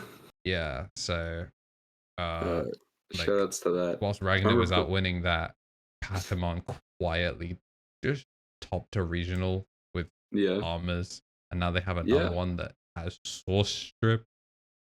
How crazy is TK Cody, man? That like you can do these ignorant things with free Patamons, DNA digivolve into like a Chimera and then hurt somebody's feelings. This is another way, by the way. So like you're the Patamons that they've printed are like black or blue or yellow, like all of the permutations that you use to make the Shakas. Pippis gives you another way to make a blue thing out of nowhere, basically. It's just kind of cool. Obviously, it doesn't play nice with 16 because it's a free type, but that's what it is. When Digivolving, trash the bottom 2 Digivolution cards of one of your opponent's Digimon. This is very funny. You can basically take something, if you use the intended line with the TK Cody, you can like strip the sources and then de-Digivolve something to leave it on like a scuffed, neutered level 5 with no sources. And then it's when this Digimon attacks an opponent's Digimon, no Digivolution cards, you delete the Digimon. So Pipasmon got hands. This card's a meme, but it's very funny to me. I like that it's like Mutant is an all-time terrible trait too. Like if this wasn't a free type Digimon, it would be unsalvageable. So big ups on Pipasmon. One day we'll get all the armors. Mephisto and Golf are from the Dark Masters movie, right? They're from the Tamers Beach episode OVA because the villain of Digimon... So Digimon Tamer... I'm going to set the scene, Andrew. Welcome to my recap of... hang on, what's it called? I only remember Runaway Loco. Digimon Tamers Beach movie. It's called Battle of Adventurers. I forgot. God, it's the most shameless tie-in I've ever seen. So Digimon Tamers Battle of Adventurers is the fourth Digimon movie in total, because there's all the OVAs that go into the Fox Digimon movie, plus the ones that weren't translated, or sorry, officially released. So the movie starts out, and Omnimon, like that guy Omnimon from our war game, is like, man, it's weird that I'm not in the new season of the TV show. Not a joke, not a bit. Man, it's weird that I'm not in the new show. I'm doing my job and being like a meta guardian for the digital world, and I'm literally floating around in cyberspace. And my good friends Henry, Takato, and Rika are not. They're having a weird time out there because they're getting used to being digi-destined. So, unrelated to Omnimon, who is aware of the fourth wall and all that goes on within it, Takato is going on vacation to see his cousin. He goes to a beach resort, meets a girl whose dad invented the Tamagotchi, and the Tamagotchi is Xiaomon, and then Labramon later. This girl is washed up on a beach because she drifted away from like an underwater island base where this guy was developing Tamagotchis. And it turns out that the Labramons are messed up with like viruses, and they're going to eat all of the internet. None of this is a joke. They eat all the internet in the real world, and they're going to like ruin the world and like the internet systems that were like important to all human beings on planet Earth. So Minami, the girl who finally wakes up after being washed up on the beach, and her partner Caesarmon, who becomes her partner, we then learn was Labramon, or like Labramon was based. The VPET was based on Labramon, who then turns into Caesarmon in real life. None of this is a bit, once again. Helps them break out of a prison to go rescue Minami after she floats back out to sea. And then it turns out that Minami's dad is the reincarnated data of Apocalypse. It's, again, not a bit. And this attracts the ire of Omnimon, who's like, hey, I'm the fourth wall guy. This is stupid. This is like 5 levels of contrivance that I don't like. So Omnimon he teleports Henry and Rika from their regular lives to Takato's beach episode.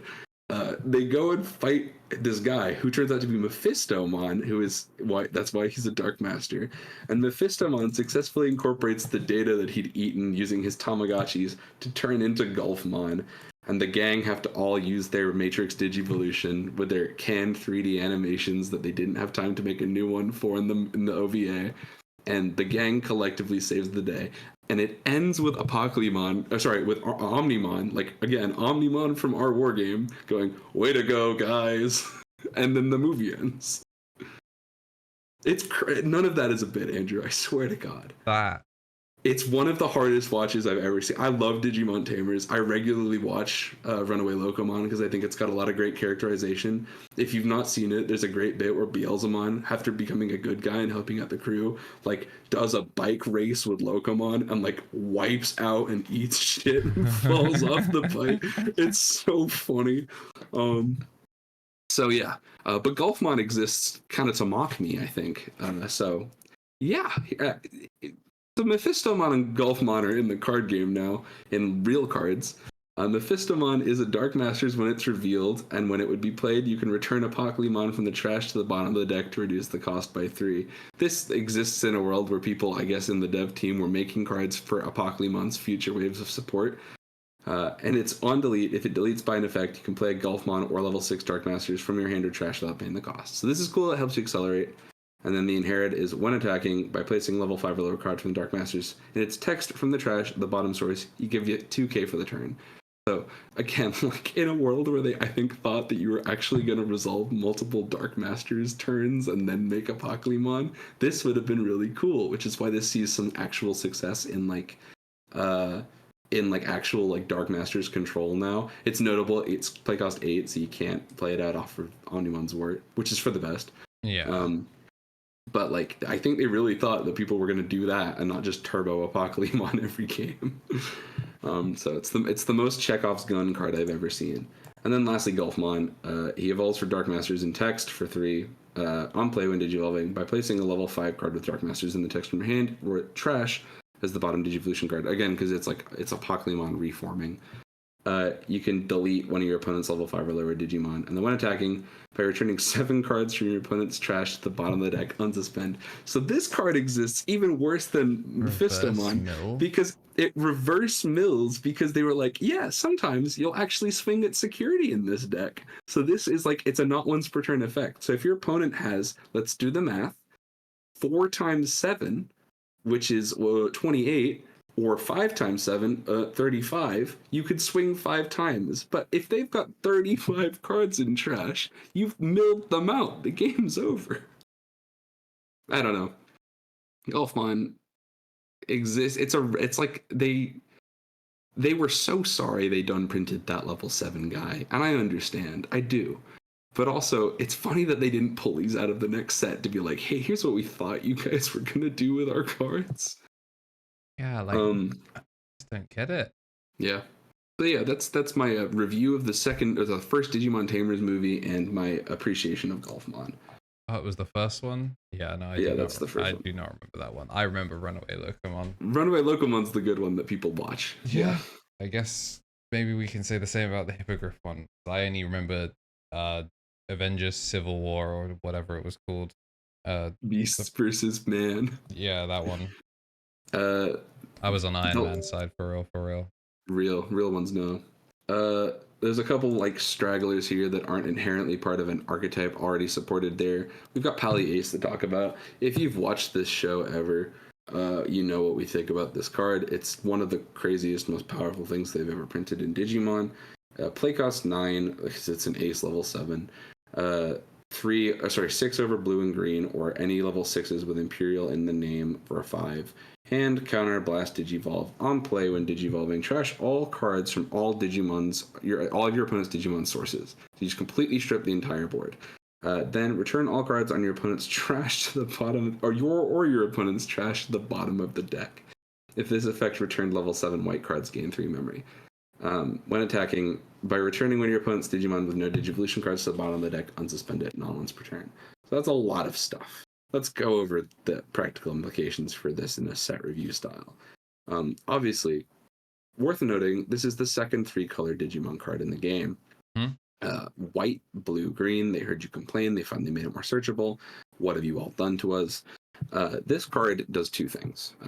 It can broadly be turned into another angle for Imperial to swing 1,000,000 times, or corresponding archetypes using this card. Or this is the craziest like trash deck hate you've ever seen. And in the decks that use it, it does both frequently. This card will start with Imperial. Is going to come up again with an option card we're going to read, which is maybe somehow even more broken. But this card is a defensive tool for if you have to swing at the Dragon or Fighter modes, because you don't want to trigger Partition. That'd be terrible. And also, it gives it sort of more ways to use its when attacking effects that synergize, because there are non-once per turn powers in Imperial sources. So, very silly stuff. Paladin mode is nutty. Second, it's Imperialdramon Paladin mode, who, if you are big on Digimon lore, has implications with things like Royal Knights. So his stuff in the movie is that he takes the power of Omnimon from, again, that guy Omnimon from the war game, and he gains the sword and he turns into this. So the gimmick is that it gains 3 memory. So this card is also sort of a triple Hammer Spark Mem Steel a la Melga Ace, which is crazy. But it also sees pretty consistent success in Royal Knights. This card lets you do some stuff. You return all of the trash to the bottom of the deck, which means if there are dead Yggdrasils because you used an Omnimon early, you can put them back and start using Yggdrasil again. If you have had a chance to let's say, leave an Ulforce sat out there on the board, you can blast over this thing to start over your climb. All other copies of itself or Omnimon are white level 7 Digimon, so you can use its effect to keep moving pieces for cheap. So you could go Omnimon on like turn 5, like, you know, you're not fully OTKing your opponent. And then if you keep turn off like your Marcus Memsetter, you drop this thing for 6 and start over. So, real crazy stuff. We've talked about birds dying. A lot of purple decks don't like this card. And if it was just what it says here, maybe that would be enough to be like, well, I mean, it has checks and balances. But there are 2 more cards Imperial gets that really take it over the finish line. There's the option card, which I think most people would say is, I think, like, I don't know if you agree with this, Andrew. Not everything I say is clickbait here on YouTube, but a lot of it is. So I want to make sure I'm not saying out of my ass forever. Return of the Primogenitor is the most broken card the deck has ever had. Yeah, the Primarch option card is kind of crazy. You do actually just get to show up for cheap, buy an entire wardrobe's worth of clothes, and walk out feeling like a king. That joint is crazy. Yeah. This is like archetype, but better. Like it's sort of almost a HPD. It is an archetype, but better version of like win rate 60. It is main for the 2 for a blue and green, like you'd expect for this deck. One of your Digimon digivolves into a 5 or higher card with free trait in the hand for the Digivolution cost reduced by 4. So this can also turn you into, like, if you're really screwed, you could turn into freaking Imperialdramons and stuff off this. Like, it's ridiculous. Then place the card in the battle area, and then it's all turns delay. When one of your Digimon with the free trait would be deleted, other than by one of your effects, delay trigger. By digivolving that Digimon into a Digimon card with Imperialdramon in its name in your hand without paying the cost, prevent that deletion. So there's a lot of places to start with this. Does it successfully shore up the one weakness Partition had? Yes, it does do that. Does it let you turn level 4 Digimon that are going to die into like pieces that you can recycle with Partition to then go back into Imperialdramon and then use this on the new Imperialdramon when it would die? Because if it swings at security and dies to like deletion removal, it then turns into Dragon Mode? Yes, it does do that. Does it let you make Paladin Mode on your opponent's turn without them swinging? Yes. It's psychotic. This card's incredible. It's like one of the craziest suites of protection a deck has ever had, and it's on Imperial, which is like, if you said that 12 months ago, we would have laughed at you. Has your mic started dying, or is that my... Oh, I think... Oh, can you hear me? No. It's my cable decided it was going to get electrical interference, so I was just hearing garble, which was very on brand for like Imperial. We're good. One thing that's also notable is that this also, if you were based like me and were on Imperialdramon in your Magna list, this oh my god, I didn't even is a think about 2-cost awakening, because you turn your Imperialdramon into Magnamon X-Antibody, and if you're on, even if you're just on Imperial and you didn't have full line, so you have to go into Labramon or Togemogumon, you now have an armor that fulfills the condition for Magnamon X. So this is a 2-cost Magnamon X on your level 5s, which then turns your Magnamon X into Paladin Mode if something bad happens to it. Yep. Which is messed up. And, you might say, oh, armor, how often do you have a green source? Well, the new Davis and Ken could help. It's not a searcher. It's not a spit out rookies dual tamer. It's not even an old mem printing BT8 dual tamer. BT17 Davis Ken is a new mem setter. Start of your turn, if you got 2, go to 3. Crazy. And then it's all turns.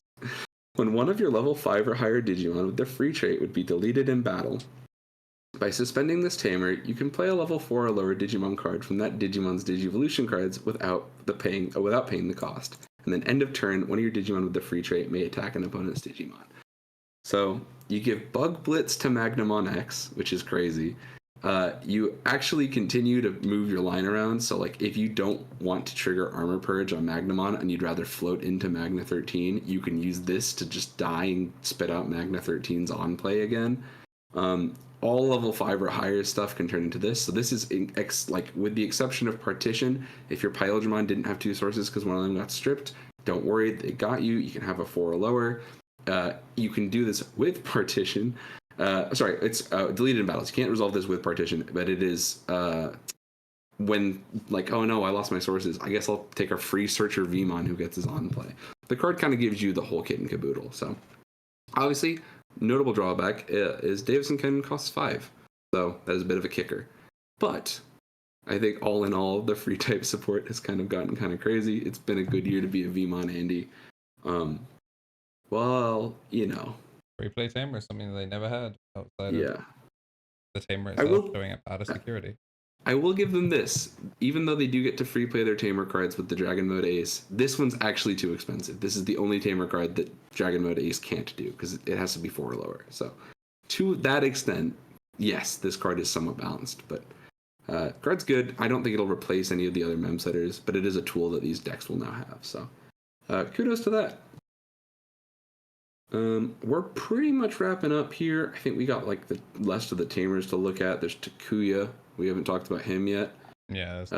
He's just another copy of Takuya, to be honest. He's not a bad card because the name Takuya is a very powerful thing for Red Hybrid. Security, play him, start a main. If you have your opponent has a Digimon, gain 1, so now Red Hybrid's got one of these.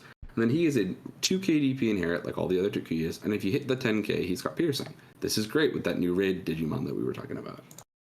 Kudos to Takuya. Also good work with the ancient stuff. A lot of good synergies here. Minami exists. We'll talk about Minami so fast. She on play plays Labra or Caesar from your hand or a Digivolution card without paying the cost, so you can use her to trigger the loop stuff. And then your turn, when one of your Digimon is played from the Digivolution card, you can spend this tamer to give a blue Digimon Rush. Whoa, what the heck? Random high quality fish support. Yeah, I was going to say, promo Seadramon on leg. Yeah, it's kind of wild, actually. This card has been competing for space in Fish, but I imagine somebody will cook this card eventually. So Minami, kind of real, but like her own archetype is so screwy. We talked about Ancient Garurumon before. Now we got to talk about Koji. Koji gets his second card. He's a mem setter this time. So this is, think of this as the akin to BT12 Takuya. Security effect is play it from without paying the cost. Start of your turn, if you've got 2 or less, set your member to 3. All the stuff you'd expect. But the inherit is crazy. The inherit is when an effect adds a card to your hand, gain a memory, then this Digimon gains jamming for the turn. Oh my goodness, this is good. You can kind of belligerently attack its security like this in ways that your opponent really can't resolve. So I'm a big fan of that. It's kind of obnoxious to watch it like resolve over and over again. But also the old Koji gave you like unblockable status, I believe. So there are things you can do between these two cards that just kind of make your deck kind of obscene. Talked about Rika. Leon exists. Leon is what to Hacker Judge, what AG is to Cracker Fang that we're going to talk about. Right, so start a main. If you've got Pulsemon, you get a memory instead of if your opponent has a guy. And then it's a Mind Link, and same inherits. Good stuff. More names for the decks that need them. Really nice. Already talked about Marcus. We got Willis. He's start a main on play, give a green Digimon 2k until the end of your opponent's turn, and then when a Terriermon or Lotmon is played, you can tap him to evolve one such Digimon for cost -2. So Willis basically just gives you more free Evos in the Alliance line to continue building your stacks. It's really good. You could have resolved this off Scrambles before, but now you do it off Double Typhoons. So very good for its archetype. Let's see, we've talked about Ryu Senji. The last non-promo tamer here is Code Cracker Fang. It's AG but a mem setter. Yeah, I'm sorry if you own 4 of your AG alts. You probably don't play 4 of them anymore. The mem setter is really good.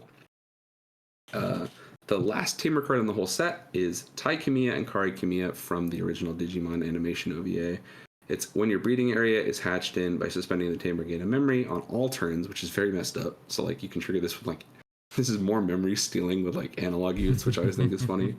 End of your turn, by returning this tamer to the bottom of the deck, draw 1, then play a tamer card with Tai or Kari in their name from your hand without paying the cost. So more cycle for Tai and Kari decks. Let's see, that's the last of the tamers. We've talked all the options. Well, actually, Hacker's Pride is basically a Pulsemon mem boost. That's down here too. But the delay is cool. Instead of giving you memory, you can take Pulsemon's top card and put it into security, so it can help keep you like on the level that you need to be for the amount of security you want, which is neat. And then 2 memory anyway. Yeah, so it's cool stuff. The last card is the Greymon. Yeah. So Secret Greymon is crazy. I've heard a couple people talk about this. Mario did a set review the other week, or talking about like this is like a pick from him from like they didn't think about this at all. Greymon's gimmick is he's a white Greymon, play cost 5k DP. He evolves for 3 over red, blue, yellow, and green level 3s. So all of the adventure kids, notably. But he evolves over any Agumon in name for 2. When Digivolving, if his name is Koromon, this Digimon gets 3k for the turn, then you delete a Digimon with much or less DP. All turns, he gains the names of all level 3 or lower Digimon in the card. So that's how he gets to count as Koromon as well. And then on delete, trigger 1 Tamer card, or you can play a Tamer card with Tyrokari from the name without paying the cost, or hatch in the breeding area, and the same effect doesn't inherit. So people have pointed fingers at this potentially being one of the most exploitable card designs ever. In Japan, it saw some success because it was the biggest Agumon by that definition. So it was the best Agubond ace target because it was the hardest to remove. There are a couple things like that where it's like, you're going to have options by which this card can abuse random level 3 names and stuff. So I'd be interested to see where they take this card in the future. It does feel a touch game design limiting. But if you were going to make a strong card about the Greymon from the original Digimon animation, way to go, Bandai. And then it's got like the dopest ults ever, and I want like 4. So. Yeah, very cool. That's the set review. Very banging. This set's crazy. If they eventually do make a ban list, a lot of the cards in here are kind of going to define a power budget for like upcoming sets. Like realistically speaking, there's not a ton of stuff in here that's like totally meta breaking. Like the Paladin mode is crazy. The Ancient Garurumon is crazy. Really good players will probably crack DexDoru, but like, on the whole, it's a good set, and it's not maybe as crazy as the stuff that's come before it this year. So if the meta shifts up, or if Bandai does something, you could expect to see a lot of these decks doing a lot. But yeah. 17. Yeah. Hopefully the audio at the end of this is just on my end, in my ears, and it's not garbled. Otherwise, I'm going to have to do some editing. Hopefully this comes up before the podcast. If not, then the plan is still to do the podcast. And yeah, if you like us rambling for bonus content, we've been doing it for Champions a whole month early. So this 2-hour video can be in this, and many other videos can be in your inbox a whole month early. If you're at the Champions tier, appreciate everyone that's been supporting us doing all kinds of Digimon content. I hope you like the next project we're working on. It's gonna take a while to get the first one done. Hell yeah. And then we're probably gonna make 3 of them ultimates. I'm gonna give you they're gonna get those nice and early. So just so we can get feedback. If you're seeing this like as a member and it's just dropping, I believe this is the first content we've recorded since the K split. Thanks for everybody who watched by the stream, everybody who turned out. It was a good time, good hang, good vent. The photos are up on MCRDTCG. We haven't plugged that in a minute. It's over there. You can find out more. But thanks to everybody who helped us put it on. Thanks to East. Thanks to Double Tap. Thanks to Mini Kill. And the good guy, Mr. Conquest Collectibles himself. Yeah, it's been a banger. We're happy to do it. But give us like a while till we make another one. Yeah. Let's see how this new thing goes first. But yeah, that's going to be us logging off for now. We'll see y'all in set amount of hours for the podcast, or the podcast is already out. We'll see you next time. Later.